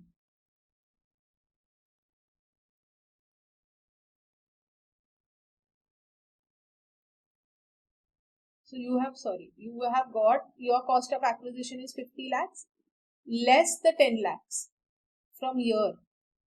So you will subtract how much? Only 40 lakhs. That means you will end up paying tax on 30 lakhs. Got it? Why this? So they are saying you have received for the same asset only. You have received 70 lakhs. You will say yes. So they are saying okay. So now from your cost of acquisition, whatever your cost of acquisition was there, you had purchased the asset for 50. You've already got 10 lakhs. You have forfeited. So now your cost of acquisition has become 40 lakhs. Got it? So either of the two, either you pay 10 lakhs or you subtract it from your cost of acquisition. So your cost of acquisition will become less and eventually you will pay more capital gains tax, or you can simply just pay on the entire 10 lakhs. You can show income from other sources. Okay, so that option is with you. Now, let's come to exemptions of capital gains. Under exemptions of capital gains, first remember, under section 1037, it exempts capital gains arising from an individual from transfer of agricultural land by way of compulsory acquisition. Also, agri land is not considered, agri-rural land is not considered as a capital asset. Okay, so hence if you transfer it, there is no capital gains tax on it. Okay, next. Now the remaining that we are going to see is all over here. 54, 54B, B, 54E, C, 54F, G, H, etc. Okay, so let's go. It's all in a tabular form. It won't be that difficult. Now, we'll try and do 2, 3 which are similar together. Now, let's see the first one. 54 and 54F. We'll do together. 54. What it is saying that you transfer your house property and you purchase another house property. So I'm writing here, you sell a residential house property and you purchase a residential house property. Who is going to do that? Residential, only individuals will say in residential house property. So residential and HUL. For how much period you have to hold this new house? You sell your old residential house property and you purchase a new residential house property. You have to hold it for at least 3 years. Okay. Now, in how much time you have to purchase it? So, I sell my house. They are saying in 1, 2, 3. 1, 2, 3. What is 1, 2, 3? Either you purchase it before selling. So, sometimes if I'm getting a good deal, I purchase the house and then I sell my existing house. Or you sell your house. Once you get the money, then you start looking for a house. That's normally what people do. So you have 2 years time for that. Okay, so this is before, 2 years after. Or if you're doing construction, this is 3 years construction. Okay, you have to purchase the house after 2 years or before 1 year or after 3 years if you are constructing. Okay. Now, the maximum deduction allowed. So, earlier there was no limit. So, if I sold a house for, I must have got it way back for like say 10 lakhs and today I sold it for 10 crores. Okay. So, I will make around 9 crore rupees of, I'll make 9 crore rupees of capital gains I'll have to pay. So, they are saying that, okay, if you purchase another house of 9 crore rupees, you sell something and you purchase something within the time limit of 1 to 3, there is no capital gains tax because you sold something and you purchased something. But now with effect from 1st April 2023, there is the maximum deduction allowed will be capped at 10 crores and consequently the cost of the new asset will be limited to 10 crores. So for example, if my house is for 11 crores for the additional 1 crore, then I will have to pay capital gains tax. So let's say I sold my bungalow for 100 crores. I had purchased it for 10 crores. The 90 crores will be my will be capital gains. Now, to save capital gains under 54, they are saying you purchase another house. So, I will purchase another house for 90 crores or more. They are saying, okay, so this full 90 crores is exempt from tax. Now, what has happened? They are saying, no, now you purchase a new house, but first pay tax on 80 crores. 10 crores exemption they are allowing. Okay, so this will affect the rich people. When they have bungalows worth 100 crores and 200 crores, it will affect them. Okay, the amount of gain or the cost of the new asset, because if I have got the gain, I put it for the purchase of the new asset. So how much exemption can they claim? Maximum of 10 crores. Okay, same to same, we are going to see, as I said, 54F. 54F, remember the word first. So if it is your first, as in you're a new purchaser, you have earlier purchased only one house, so now this is your second house at max. So you're a new purchaser, you can remember first. Okay, so what you do, you sell all your other assets and you purchase a house. That's normally what people do. They break their FDs, they sell their shares. Okay, so you sell anything and you purchase. You sell anything and you purchase a residential house property. Who purchases a residential house property? Always individual and HUL. Okay.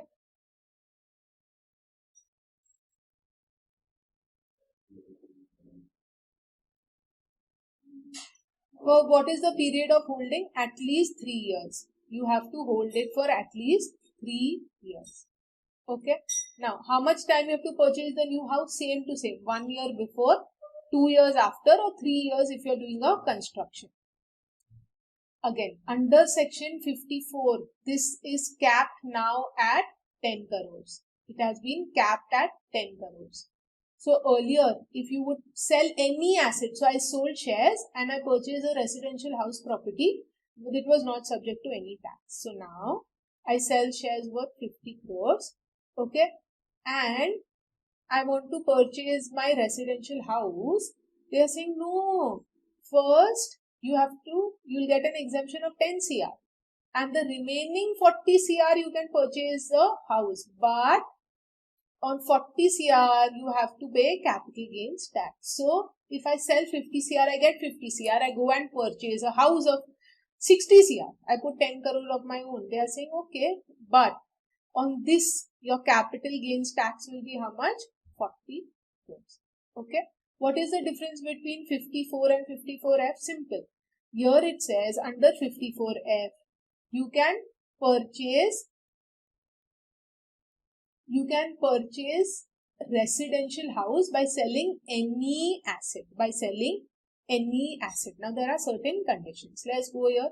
It should not own more than one residential house other than the new asset on the date of original asset. So I can have one, and this should be max my second house. Okay. So this should be my new house, should be my second house at max. It could be my first house or second house. So my full sale consideration should be invested to get the capital gains tax, but otherwise you'll get proportionate basis. We'll see what is this net sale consideration. We'll see how much exemption you can claim. This is important to remember. You'll get out of the money that I have got, I do not invest everything. I sold my house for 100 crore. I must have purchased this for 20. So you will say I've got 80 crores capital gains tax. You're saying fine. But that exemption also will tell you how to calculate. So you will have to calculate the net consideration. Okay, and only that much amount you can claim as exemption under 54. So we will see how to calculate. But for now, what you'll remember, there is a limit of 10 CR. Okay, now let's go to 54EC. EC, you have to remember bonds. Okay, you have to remember bonds. EC. And there is one more.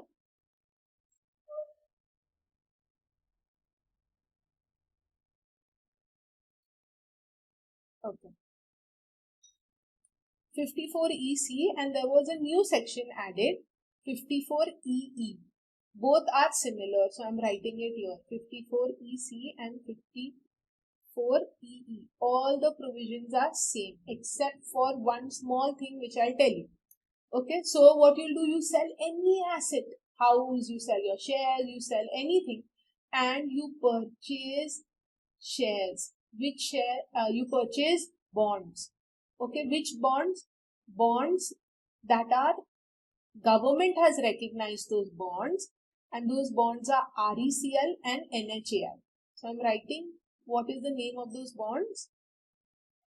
RECL and NHAI bonds. You have to invest in those bonds. But how much can I invest? First thing, you have to invest in how much time? Within 6 months of sale, of within 6 months of your transfer of your asset.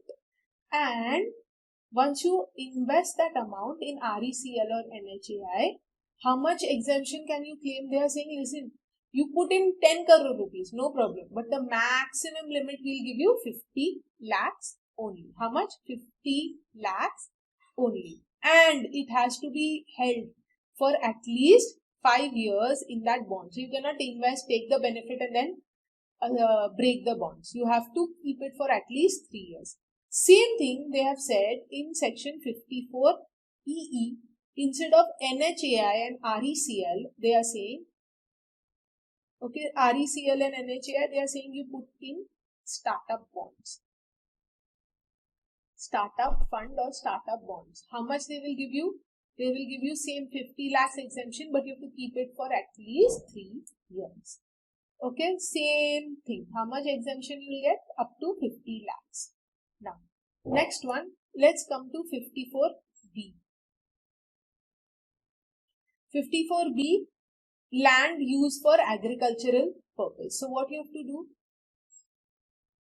You have to sell your land for agricultural purpose, and you have to purchase agricultural land within 2 years from now. You will say that, ma'am, if agricultural land is exempt, now this is urban agri land. You sell your urban agri land if you have, and you purchase agricultural land within 2 years from. So if you sell agricultural land, they are giving you exemption. Okay. How much? The capital gains amount, whatever it is, you can claim an exemption for it. And you should at least have used the land for at least 2 years. So there has to be a holding of at least, you should have held the asset for at least 2 years. And once you purchase the new agri land, you cannot sell it for at least 3 years. Okay, so this is, B is, remember, Bombay. Bombay is one of the biggest urban lands. So you remember, if you sell a agricultural land in Bombay and you purchase anywhere in India agricultural land, you will get an exemption under 54B. What is it subject to? You have to, you should have kept the land for at least 2 years. And once you purchase a new land, keep it for at least 3 years. Okay. How much exemption you will get? The entire capital gains, whatever you have received, you can claim an exemption. Let's come to 54D. 54D, land and building or any right therein used by industrial undertaking compulsorily acquired under any law. Now, for D, you always remember any kind of drama of force. Okay. So, if the government has acquired compulsorily your industrial land, okay, they have acquired compulsorily your industrial undertaking. So land or building or any right in any industrial undertaking, then you can claim an exemption under 54D. Now, for how much period you should hold that new land? So what you have to purchase is if government has acquired it, then you purchase somewhere else. Okay, and government does that. So you can purchase any other land, building, etc. In how much time? At least they have given you a period of 3 years. You can because to transfer your land is not going to, industrial undertaking is not going to be easy. So they are giving you a period of 3 years. Once you transfer it to another place, your industrial undertaking, keep it at least for 3 years. So your lock-in period of holding, or I'm going to write here lock-in, is how much? 3 years. Okay. And how much exemption you can claim? You can claim capital gains. The entire amount you can claim as exemption. Okay. Now the next one. 54G. Same thing what we did in 54D, but here it is land building or any right therein plant and machinery in urban area used for the business. So they are saying that shifted. G for any gaon. Gaon means village. So go to the village. G for go. Go to the village. So if you have any land building or plant machinery in urban area and you shift it to an area other than urban area. So what is other than urban area? Rural area. Okay. Doesn't matter for how many years you have held it. Acquires assets in how much time? Within 1 year before or 3 years after. Okay, 1 year before or 3 years after. What exemption you will get? The whole aggregate of capital gains you can claim as an exemption. Okay, this is what go away from urban land. So they are saying all industries go away from urban land and start your business elsewhere, and we will give you an exemption. Next one, 54GA. You transfer your land or building or any right. So this is similar. Here what they are saying? Go to village. Here they are saying go to special village. Go to SEZ. Okay, so you take your land, building, plant, machinery in urban area used for business and you go in SEZ area. Okay. And once you go there, you at least in how much time you have to go? So once you sell it or 3 years after sale, because it will take time for you to go as well. So 3 years after sale. And how much exemption you will get? The whole capital gains tax you can claim as an exemption. So we are done with all. Just let's recap. Okay, 54 and 54F we studied together. What is that? You sell one residential house, purchase another residential house. 54F, you sell anything and purchase a residential house. The only thing is there is a limit of 10 crores. Okay. 54B, they are saying if you sell land used for agricultural purposes in urban area and you purchase agricultural land within 2 years from date of transfer. So in that case, you can claim a benefit. Now same thing, 54G and GA. Go to village. They are saying sell your land, building, plant, machinery. This was agri land, what they were talking about in 54B. G is go to village. From where? From urban areas, they are saying go to villages or SEZ area. Okay. Then we saw 54D. 54D is compulsory acquisition. D, remember, is any kind of force, drama, okay, where they are acquiring it compulsorily, your industrial undertaking, you can claim an exemption under 54D. And they are saying you whatever you incur, okay, you will give you 3 years time to shift and the entire amount of capital gains is exempt. Next one, 54EC and EE are same. EC is what you sell anything and you purchase bonds. Which bonds? NHAI and RECL bonds. Okay, NHAI and RECL bonds. Now, 54EE says if you buy bonds and you have to keep the bonds for at least 3 years. Then 54F. F we already did. So, it's done. Now, let's go to capital gains on transfer of 54GB, the last one. Who can claim? GB is get doing business. GB is get doing business. How to do business? They are saying if you are an individual or HUF and you can sell anything, sell your house. Okay, they are saying sell your house and from the house what you have to purchase? Sell your residential house property and you purchase shares. Okay. shares of company. And in that company, which company? Where you are, so you sell shares, you get money. That money you put over here. Okay, you sell your house and you get money. That money you put in a company. That company may you at least have to hold 50% stake. Once you have 50% stake, the company receives money, company has to purchase asset. Not 50, you have to hold at least 25% stake, and that company has to put that money that it has received in purchase of machinery, assets. Okay. And which kind of company? A company which utilizes it for the purchase of new asset. Okay.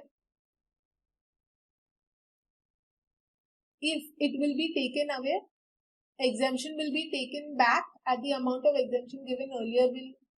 It shall be okay. Sorry. For how much time you have to put that money in the company? For at least 5 years. Okay, and it has to be used for purchase of plant and machinery. Got it? Now,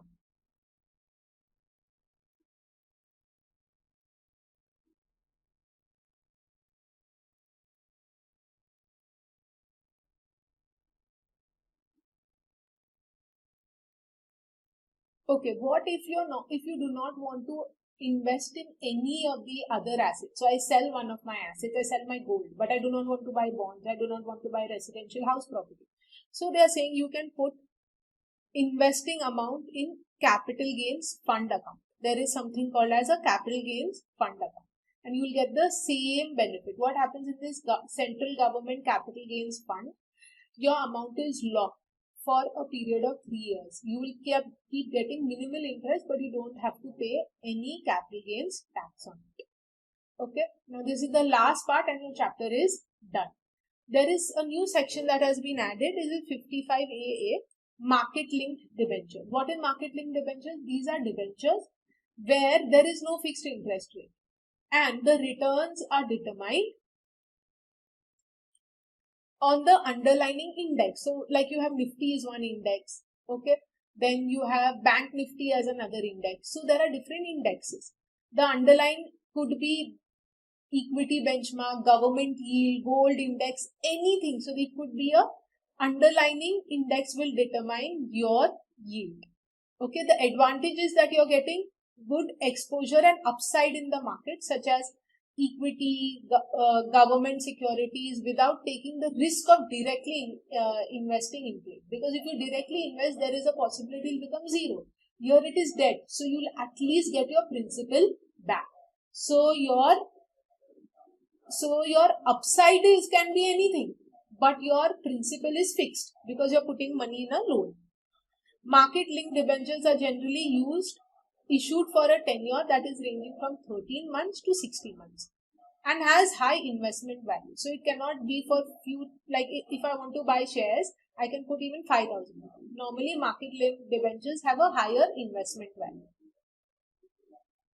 It can be listed, unlisted, secured, unsecured. They are liquid instruments which are bought back by the issuers at times. So sometimes they will purchase it back and give you the principal amount.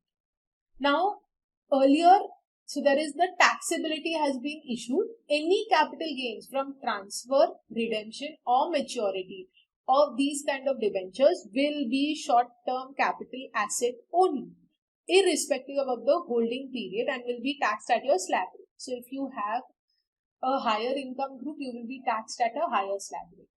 Earlier, prior to this, okay, it was always that if you're holding it for 12 months or more, it is long-term capital asset and it will be taxed at 10%. If an unlisted, LTCG shall be taxed at 20% with indexation benefit, without indexation for non-residents, and the period of holding shall be 36 months. And if it is less than 36 months, it was treated as a short-term capital asset. But now it is all clear that it will for all purposes be treated as a short-term capital asset only. Okay, now let's go and try the sums of capital gains. what you see in front of you is the indexation chart.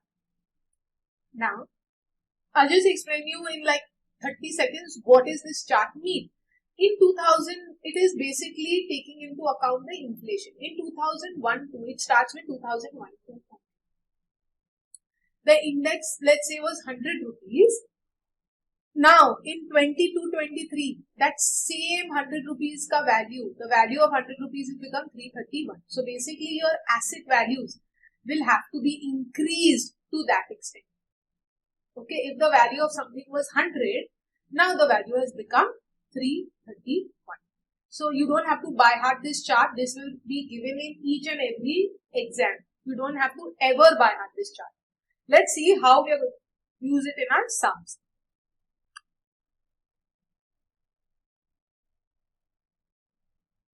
Ravi purchased land in Jaipur for 12,18,000 on 15th October 2000.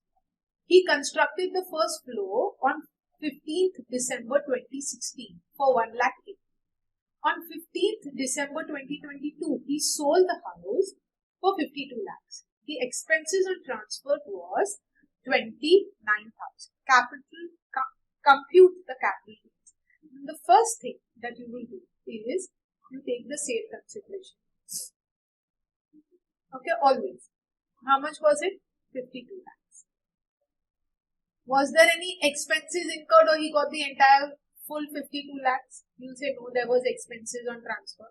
So you will subtract the expenses. And the remaining will be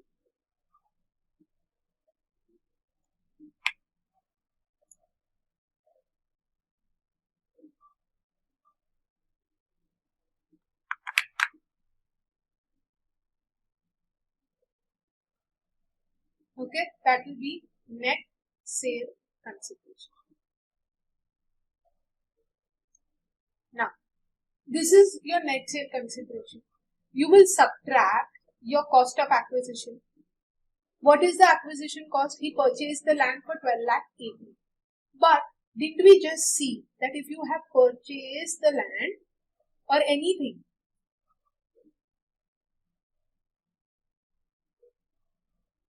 actually this 8 we need to change. We will put it 2001. Okay, if it is not given, you will have to take it as FMV. Now, he purchased the land in 2001 for 12,18,000. Can I say that this is a long-term capital asset? Obviously, because he purchased it in 2001 and he's selling it in 2022. So, I'll have to do indexation. Okay. Now, how do I do indexation? You'll have to remember this. Cost of acquisition into index year of sale. Which is his year of sale? 22-23, because it is 15th December 22. So what is the financial year? 15th December 22. What is the financial year? 22-23. Okay.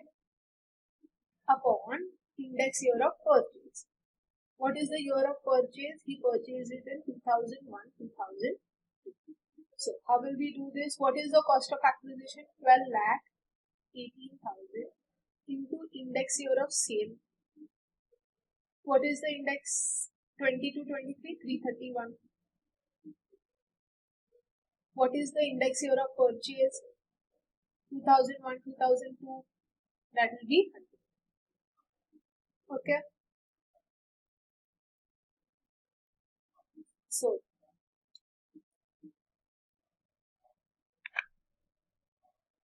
what will this amount come up to be? Use your calculators.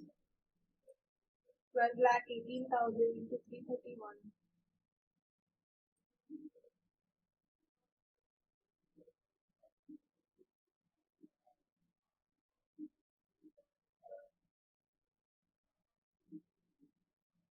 I'm getting. Okay. Now, did he do any other expenses? Let's see. He constructed the first floor. So there is cost of improvement. But that also he has done. So you get indexation benefit here, index year of sale upon index year of improvement. When was the improvement done? In the year 1617. See, it is 15 December 2016. So, what is 1617? 264. So, you do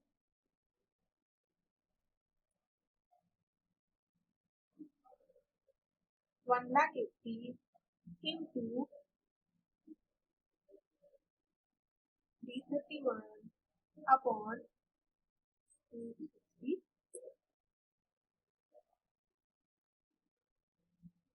Okay.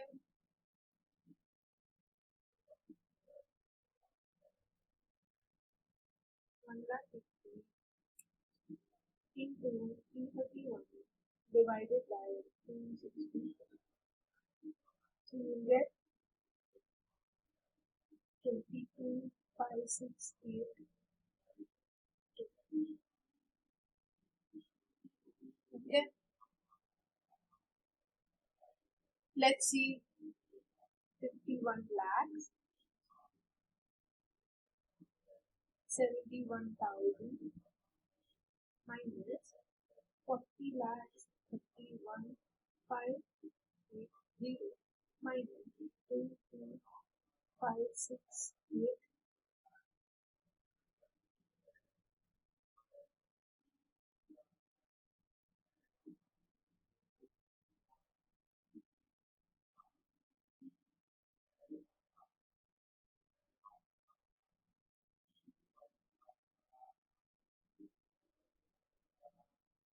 Okay, my answer is coming to your long-term capital gains will come up to 91378.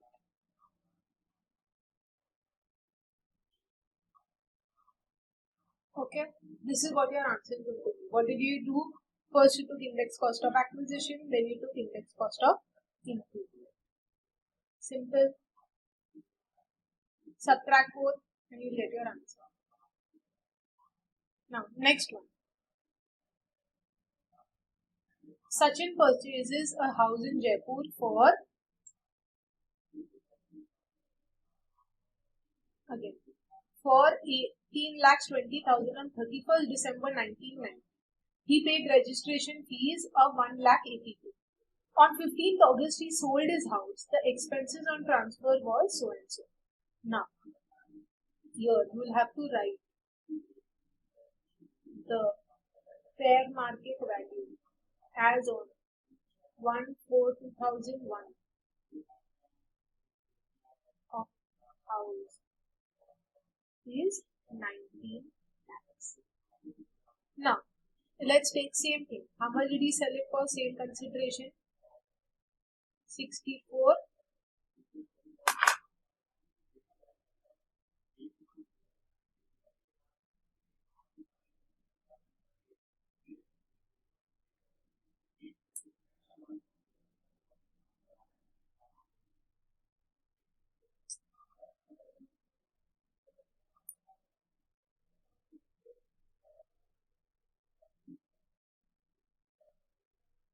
Okay.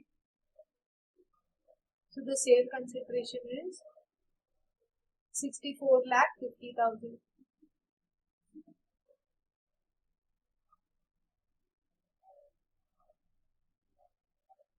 The expenses you will subtract 64,015.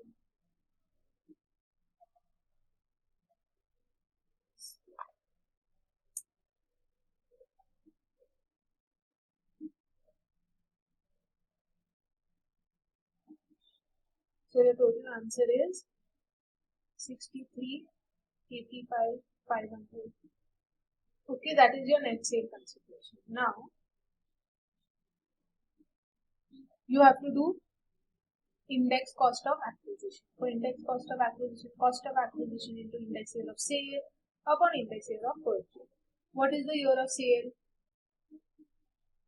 August 2022. So can I say 22, 23? What is the year of purchase? Now he purchased it in 1990. See, when did he purchase it? In 1990. If he has purchased it in 1990, you can't do anything. You can't go because the index table starts only from 2001, 2002. So they will have to give you the FMV of the house, which they have given you. Is how much? 19 lakhs. So you will take 0102. Okay. So your cost of acquisition, you will take 19 lakhs into index year of sale upon index year of purchase.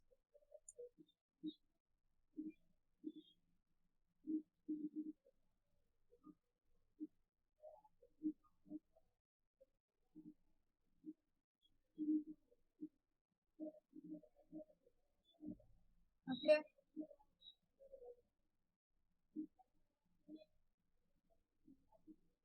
So your answer, long-term capital gains for this will be 96,500 only.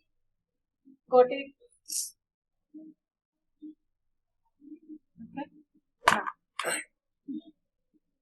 let's do the next one. Shri Yuvraj purchases a house in Chinchpokli for this. He paid registration fees. The FMV of the property is given to you. So what you will take? FMV you will take.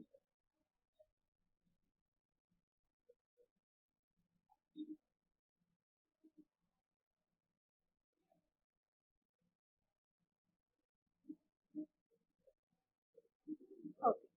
Yuvraj purchases a house for this much on 20th December 1990. He paid registration fees so much. What at the time of purchase? The FMV of the property. So the FMV is given to you is 7,25,000. He constructed a floor, okay, for 3,80,000. On 15 December, he sold the house for 82 lakhs. The expenses on transfer was 82,000.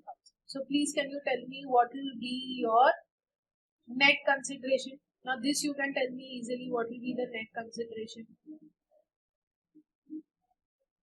Net consideration will be 82 lakhs minus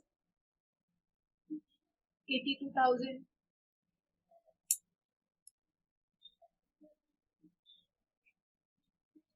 So you will get, I'm just writing your net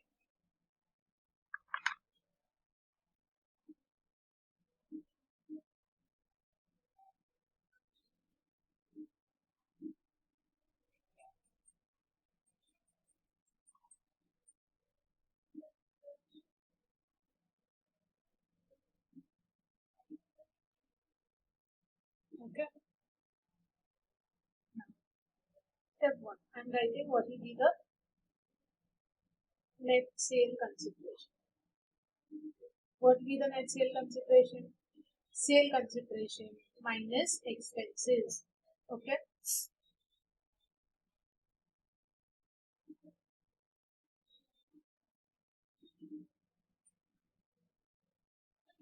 So what will be your sale consideration?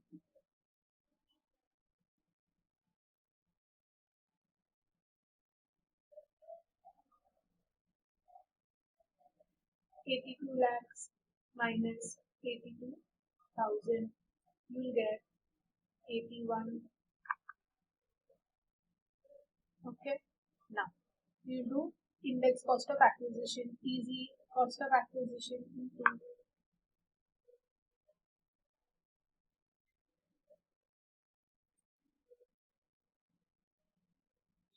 index year of sale upon index year of purchase. What is index year of sale? 22, 23 and purchase is 01. Cost of acquisition is how much?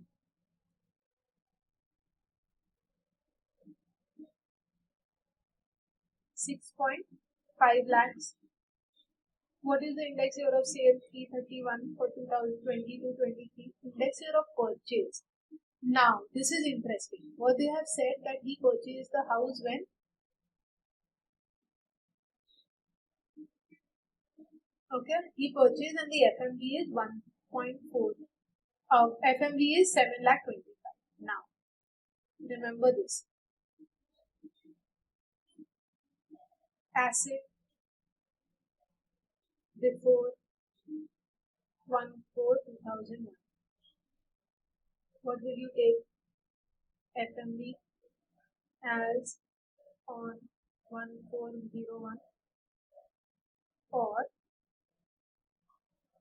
we take fair market value as on, or the cost of acquisition, whichever is higher. Now, what is the FMV as on 1/4? So you will say the 7,25,000. Okay. What is the cost of acquisition? 6.5 lakhs. No, it will be 6.5 lakhs plus the 65,000 now that they have incurred. See here.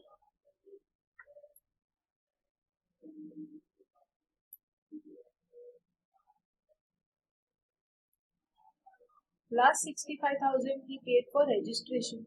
So it is not how you subtract net sale consideration. You will add to get your actual purchase cost. So you will add the 65,000. How much do you get? 7 lakh 50. In that case, this is higher, so you will take 7 lakh 25. But if this was higher, if this was 6 lakh 45, you would have taken this as 6 lakh. You just take that amount. Okay. So, what will be your cost of acquisition? 7 lakh 25,000 upon 100.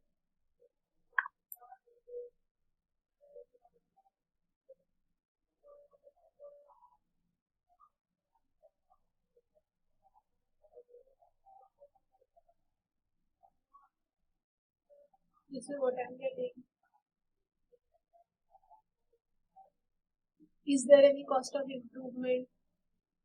He constructed a floor on 10 February 2000. Now, remember this. If improvement before 1/4/2001, you will ignore it.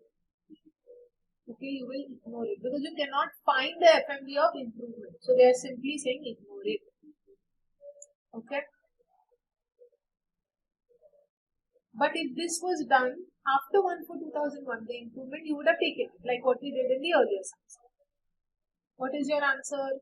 Long term capital gains, you get 57, 80. Okay.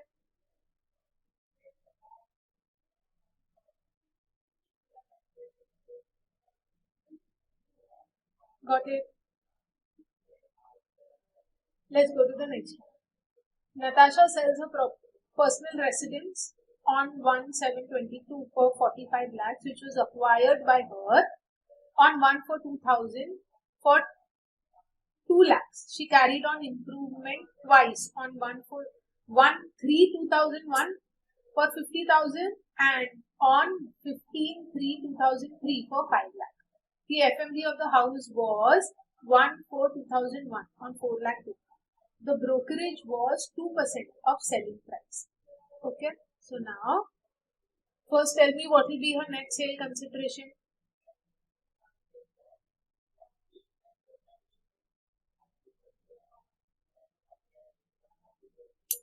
45 lakhs minus 2%. So, we get 44,100. Okay. Less you will subtract index cost of acquisition. We will take cost of acquisition.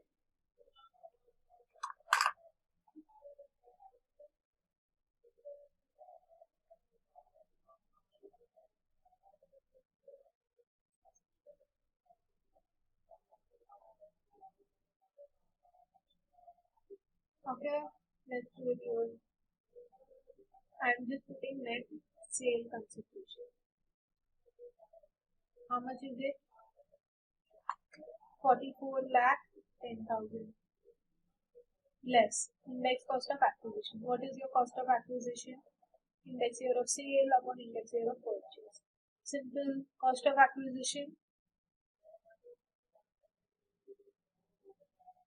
4 lakh 50, because the amount that they have given is prior to 1/4/2001. So we can't take it. Index year of sale. When did she sell it? Okay.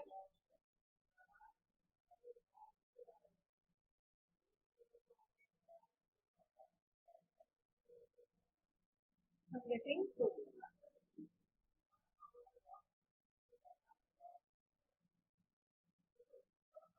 Okay. Then we do index cost of improvement. Let's see when she improved it. Improvement was twice. 1/4/1/3/2001. What did I write? Ignore before 1/4/2001. So this I will ignore. Okay. And on 15/3/2002. This I will take. So what you will do? 5 lakhs into sale. Improvement when did she do? In the year 15/3/2003. That is which financial year? 1/4/2002 to 31st March 2002. Correct? So it is year 202 to 202. 105.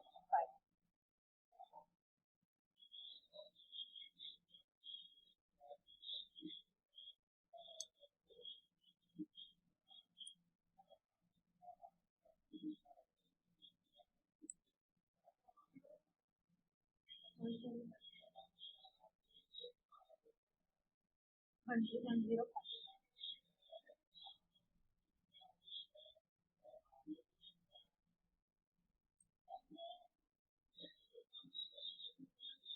Into 331 divided by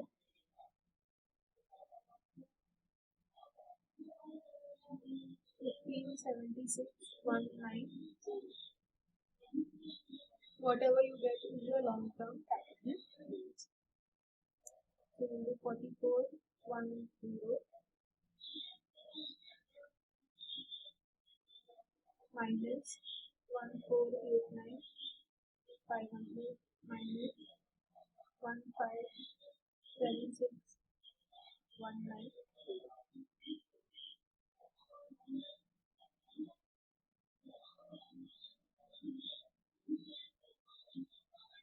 Okay. Now next one. Mushir bought 5,000 shares of rupees 10 each on 1st May 1993 of JP Limited. The company issued bonus shares on 1/12/1990 and he received 1,000 bonus shares. So he's got bonus. On 1st April 2001, the FMV of the shares were 15 rupees per share. He sold the shares on 15 December 2016 at 125 per share. The brokerage was 1% selling price. So let's do this together.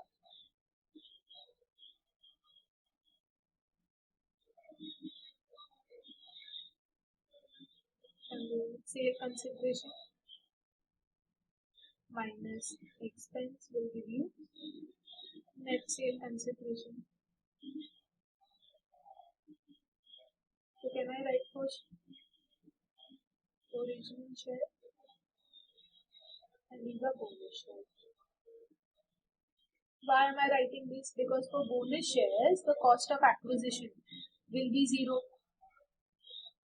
Okay, let's see now. He bought 5,000 shares and the FMV of the shares is 15 rupees. He sold the shares in 2016 at 125. So how many shares are there? There is 5,000 shares and he's got bonus. Okay, and he sold the shares for how much? 15.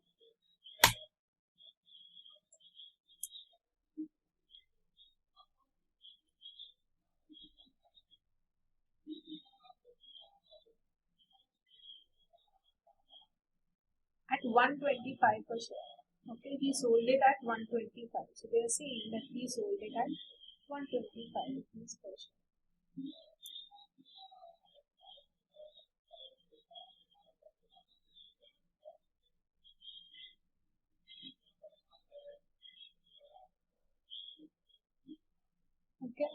What is the expenses on transfer? 1% of selling price.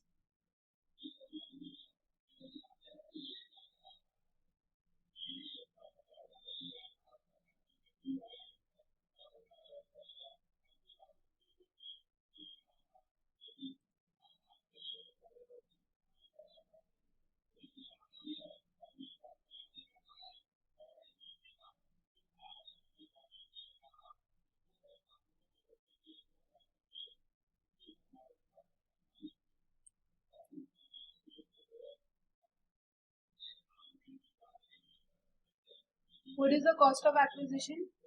See here, over there he has purchased it. Mushir purchased 5,000 shares at 10 each. But the FMV they have given is 15 rupees. So you will take 15 rupees.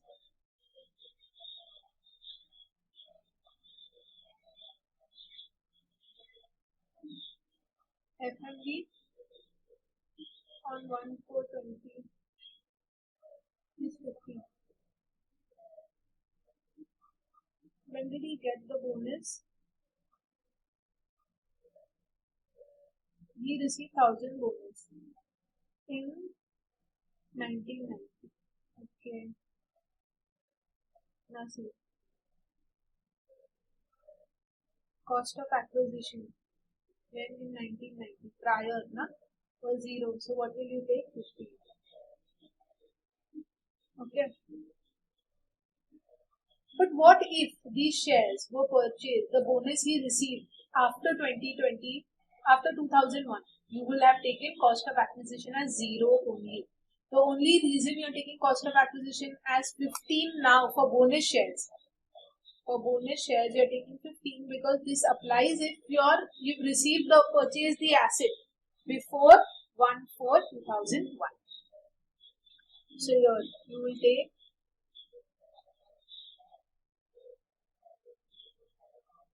index cost of acquisition. You can do it for both same.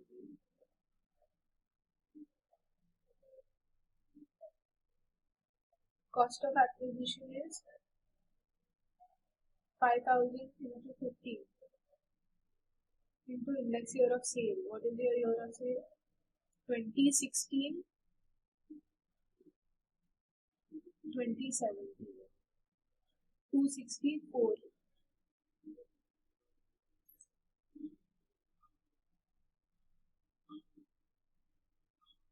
264 upon 100.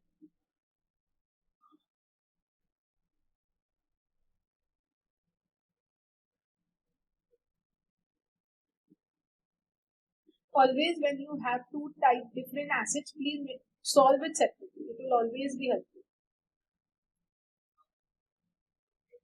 Okay, over here it will be how much? 1,000 into 15 per share into 264 upon 100.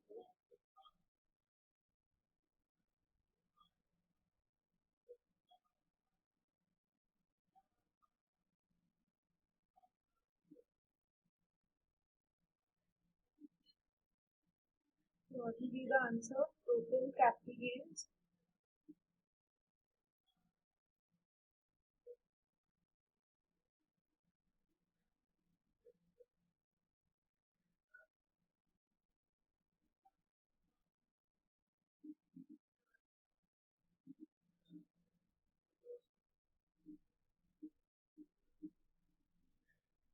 Okay, to add both of them, you get long-term capital.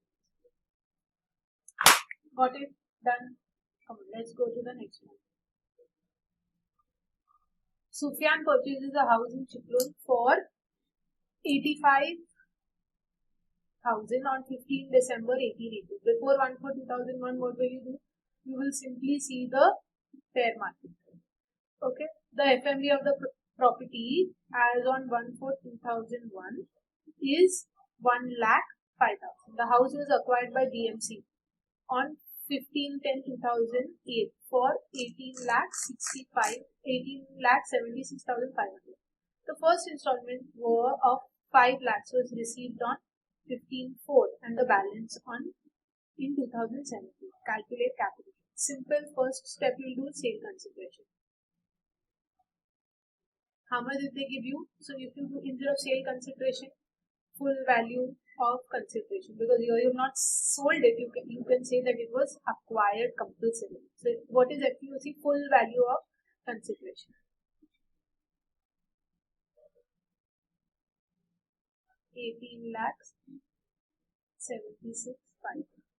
Okay, less index cost of acquisition.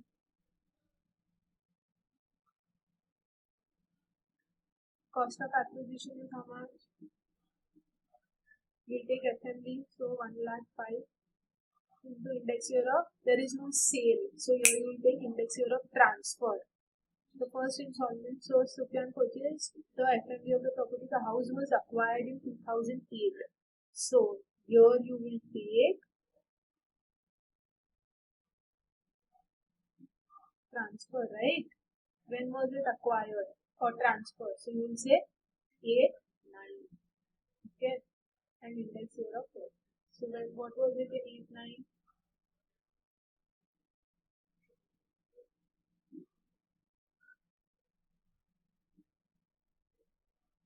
157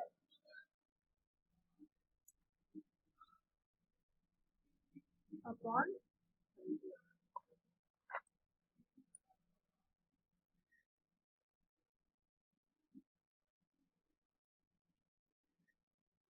so you subtract 1,43,850.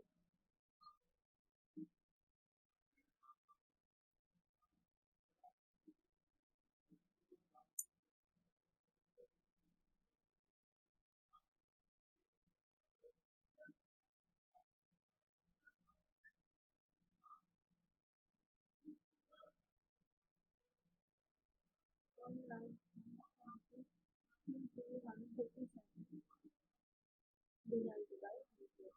So you get 1,43,000.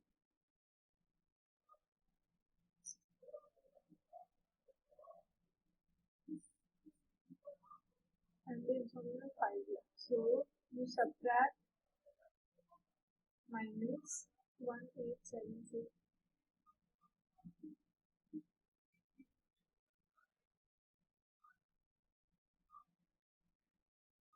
Long-term capital gains.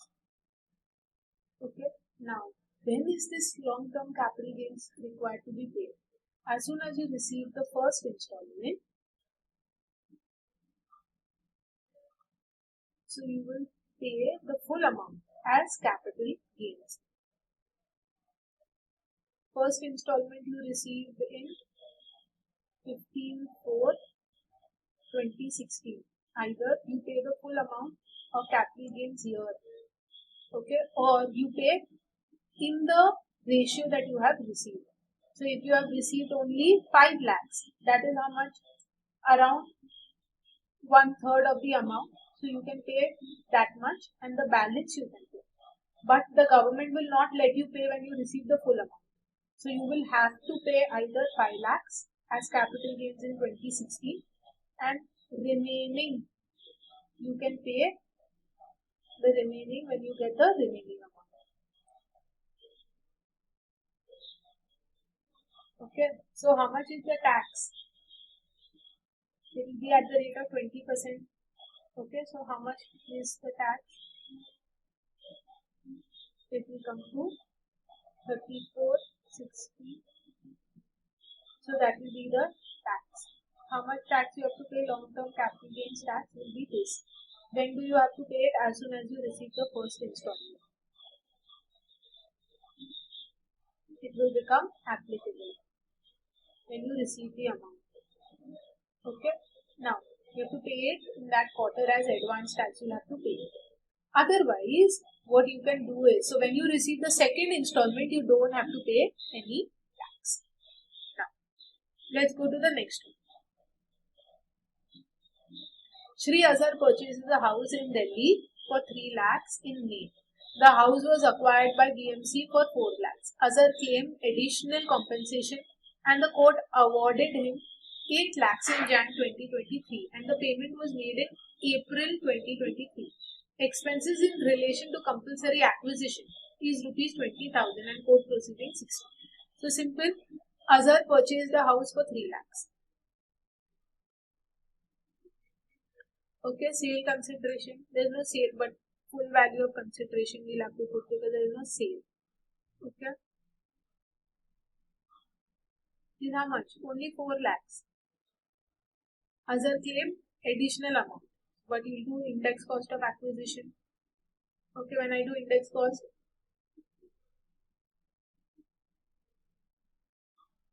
for 3 lakhs, the house was acquired in BMC for 4 lakhs. Now, can I say, and they'll have to show, let you know, FMV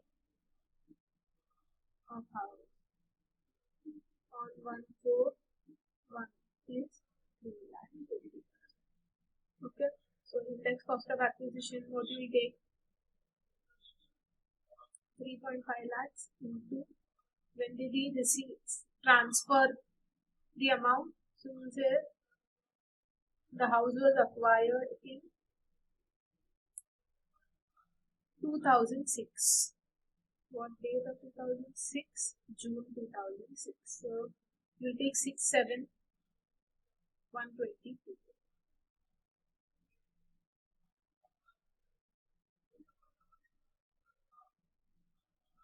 upon 100. You get 3,50,000 into 122. 3,50,000 into 122 divided by 2. So you're getting 4,27,000. You're getting a long-term capital loss of 27,000. So you don't have to pay any tax. Very good. Now, he claimed additional amount. When he went to court, he got additional amount and the payment was made in April. Okay, so when he gets the money in April, so year to he doesn't have to pay. When he gets the money in April, so that is in the financial year 23-24, his net sale consideration. So you will take his full value of consideration that he received 8 lakhs minus expenses. Okay, he is allowed 80,000 as expenses.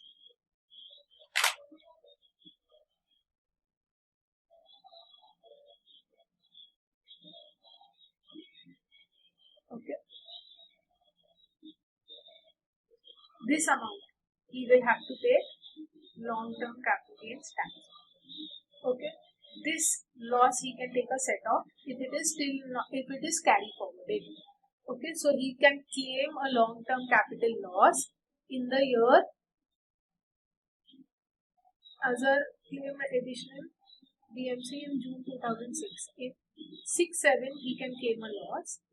In 23-24 he will have to pay long-term capital gains. He cannot take indexation benefit again. Okay. Now next. Okay. Sufyan and Azhar formed a partnership firm just after the formation. So when you form a partnership firm, you have to bring assets into the firm. So both of them got assets into the firm. One got house property and one got ornaments. When was this formed? In 15 July 22. So your financial year is 22-23. Okay, the market value is given to you and you amount recorded in the books of the firm, 9 lakhs and 36,000. However, they purchase it for 60,000 and 15 lakhs. You will take for your full value of consideration. You will always take, okay, what you will take? Full value of consideration. You will always take the amount recorded in the books, book value.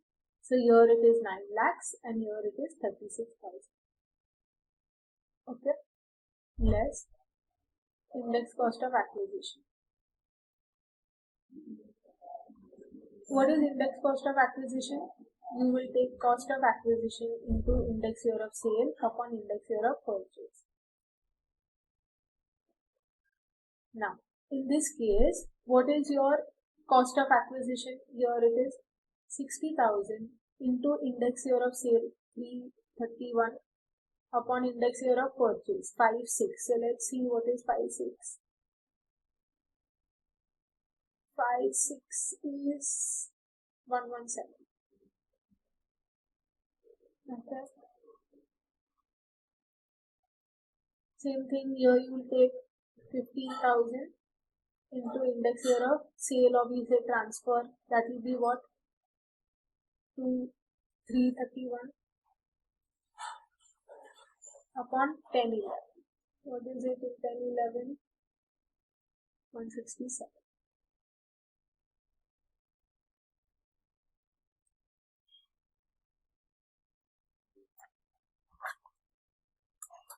$60,000 into 331 divided by 117.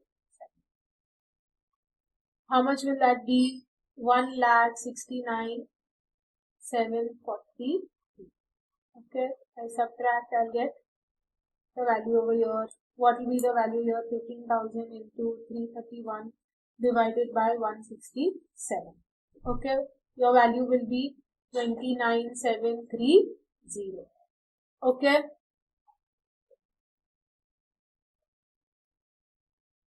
Now find out what will be your answer.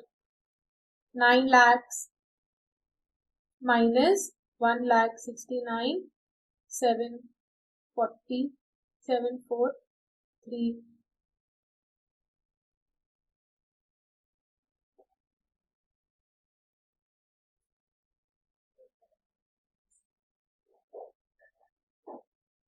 Okay, so how much am I getting? I'm getting here capital gains of 7,30,257. Here what I'll get? 36,000 minus 29,730. Okay, this will be my capital gains. Got it?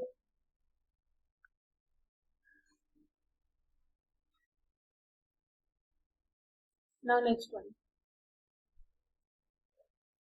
Pooja jeweler had personal jewelry. Now see what is this Pooja doing. Pooja takes out personal jewelry. That is a capital asset. And she converts it into stock in trade. And then she sells this stock in trade. So,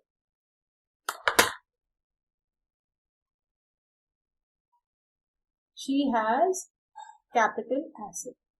That capital asset, okay, she converts it into stock in trade. So can I say there will be capital gains over there? And then she converts it and then she sells it. When she sells the stock in trade, that is income from business profession. Okay. Now, she converted the jewelry into stock in trade on 1/4/2005.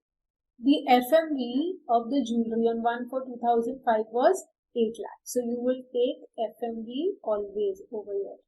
Okay. And then she sells it for 12 lakhs. But the value that is recorded in the books is 4 lakhs. Okay. And the actual cost was 2,59,000. So over here, this transaction is going to be subject to capital gains tax when she converts her capital asset into stock in trade. Now, so first let us find out the capital gains tax on it. Very easy. What is her full value of consideration? You will take the fair market value. Okay, less index cost of acquisition. So what is the index cost of acquisition? You will take 2,59,000 into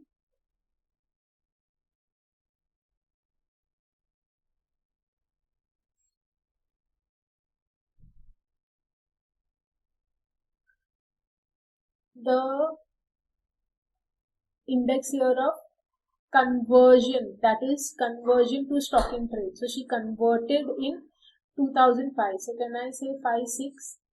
Okay. And when did she purchase it? She purchased it in 1995. So for that case, I will have to put FMV on 1/4/2001 is how much? 2,59,000. They have to give you. Okay. Now, so this will be 100. And this will be 5, 6. Let's go and check what is it. 117.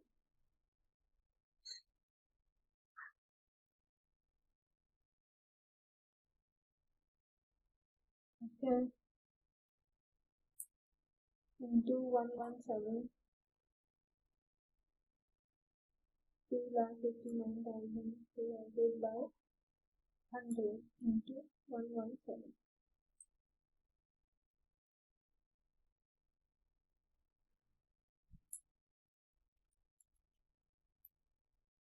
So what will be your answer? 4,96,970. That will be your capital gains tax. When is this capital gains tax to be paid? This is to be paid when your actual assets are sold. When the assets are sold, she sold the jewelry for 12 lakhs. When did she sell the jewelry? It could be any time. It could be in 2022, whatever. You will pay the tax, this capital gains, whatever is the applicable tax, into 20%. That you will pay when the asset is actually sold. But this is how you do the calculation. Okay. Now next one. Before we do the next one, I have to teach you two important concepts. Under section 54F and 54B, you do not get exemption of the entire LTCG. You will get proportionate exemption. What is the meaning of proportionate exemption? This is the value of your asset, net sale consideration, means your old asset which you sold, and that is the gain that you get.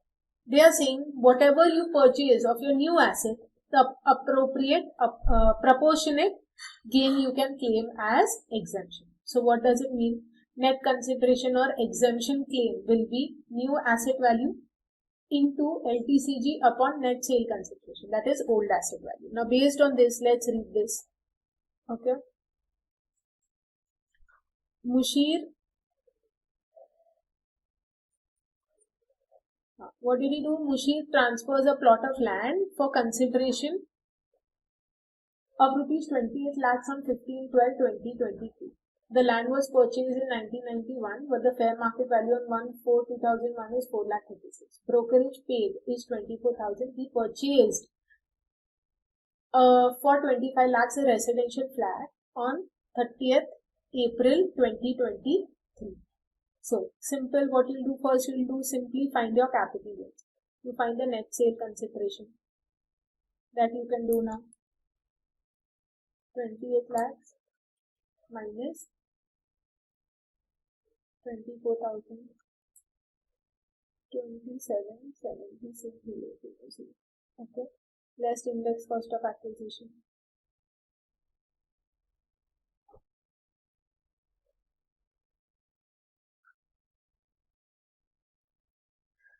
So we'll take 25 lakhs into index year of sale 331, index year of purchase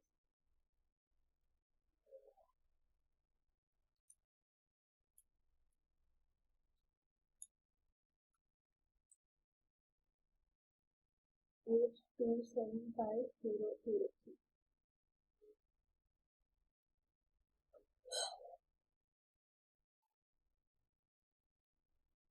Index year of sale purchase 25 lakhs into 331.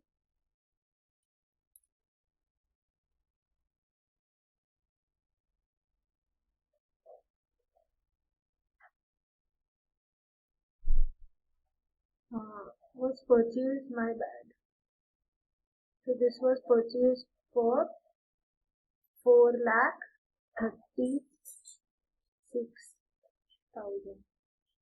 Okay, so 4,36,000 into 331 divided by 100. That comes up to 14,43,160. Okay, so your capital gains, long-term capital gains will be how much? 27,760 comes up to 13,32,000 840. Now, if I will have to pay tax on this entire amount, but I can claim exemption under 54F. How to claim exemption? You take now net consideration. The net claim will be how much? New asset value 25 lakhs into long-term capital gains 13 lakh 32,840. Okay. Upon old asset value, the net consideration 27,76,000. Come on. 25 into 13 lakhs 32,840 divided by 27,760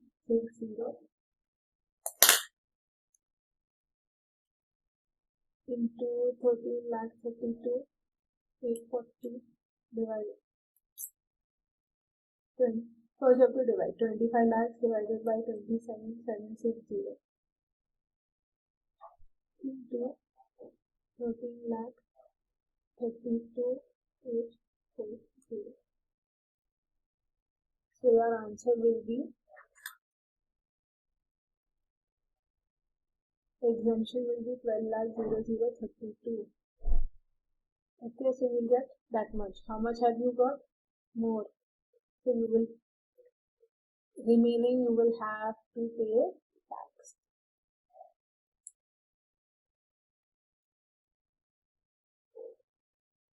One, 3, 2, 5. Remaining is taxable. Got it? Now same thing.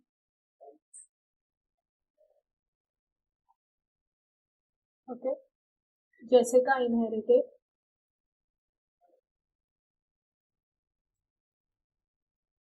Same things. Let's do it. Jessica inherited a vacant land and during 2001 and 2 which was purchased by a father. So if it is inherited by the father, you will still take the cost of acquisition as what is there to the father. The FMV of the vacant land was 2 lakhs. Brilliant. If it is 2 lakhs, simply take cost of acquisition 2 lakhs into index year of sale. When did the sale happen?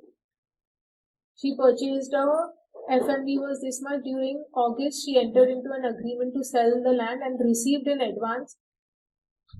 This is 2022. Okay, so in 2022, she entered into an agreement to sell the land. She received in advance in September 15 lakhs and incurred registration and stamp duty. She ultimately sold the land in December and received balance consideration of 20 lakhs of which brokerage was paid.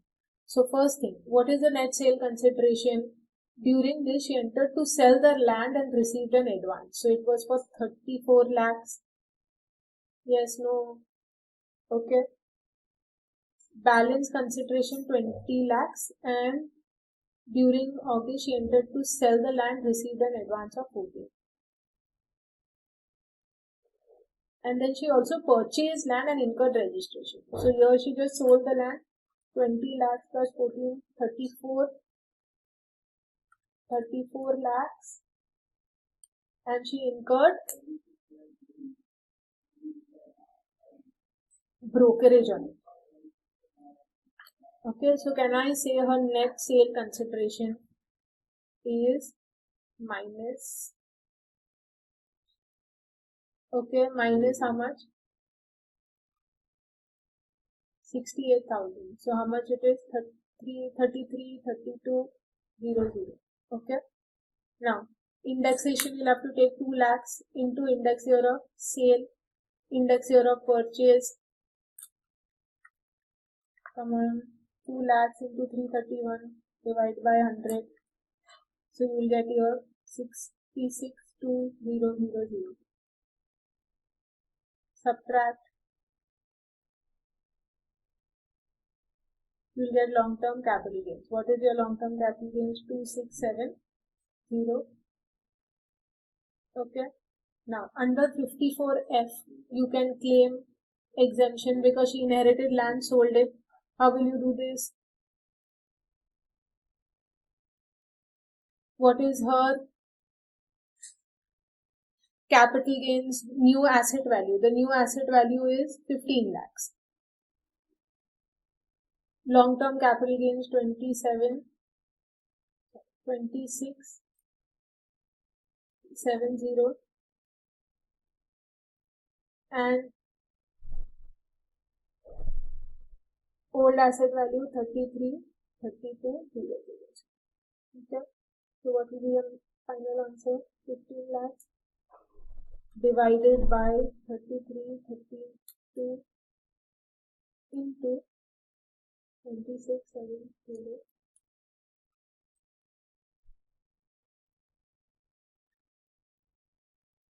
120,1980.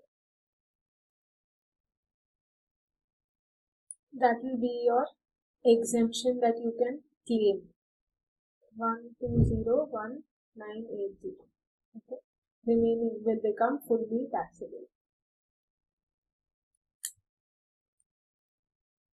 That will be amount 1468019. Okay. This is how you will do under 54F and 54GB. Both you'll have to do this mechanism only. Got it? So we are done with capital gains. We have done all the types of sums. Nothing can come beyond this. Thank you guys.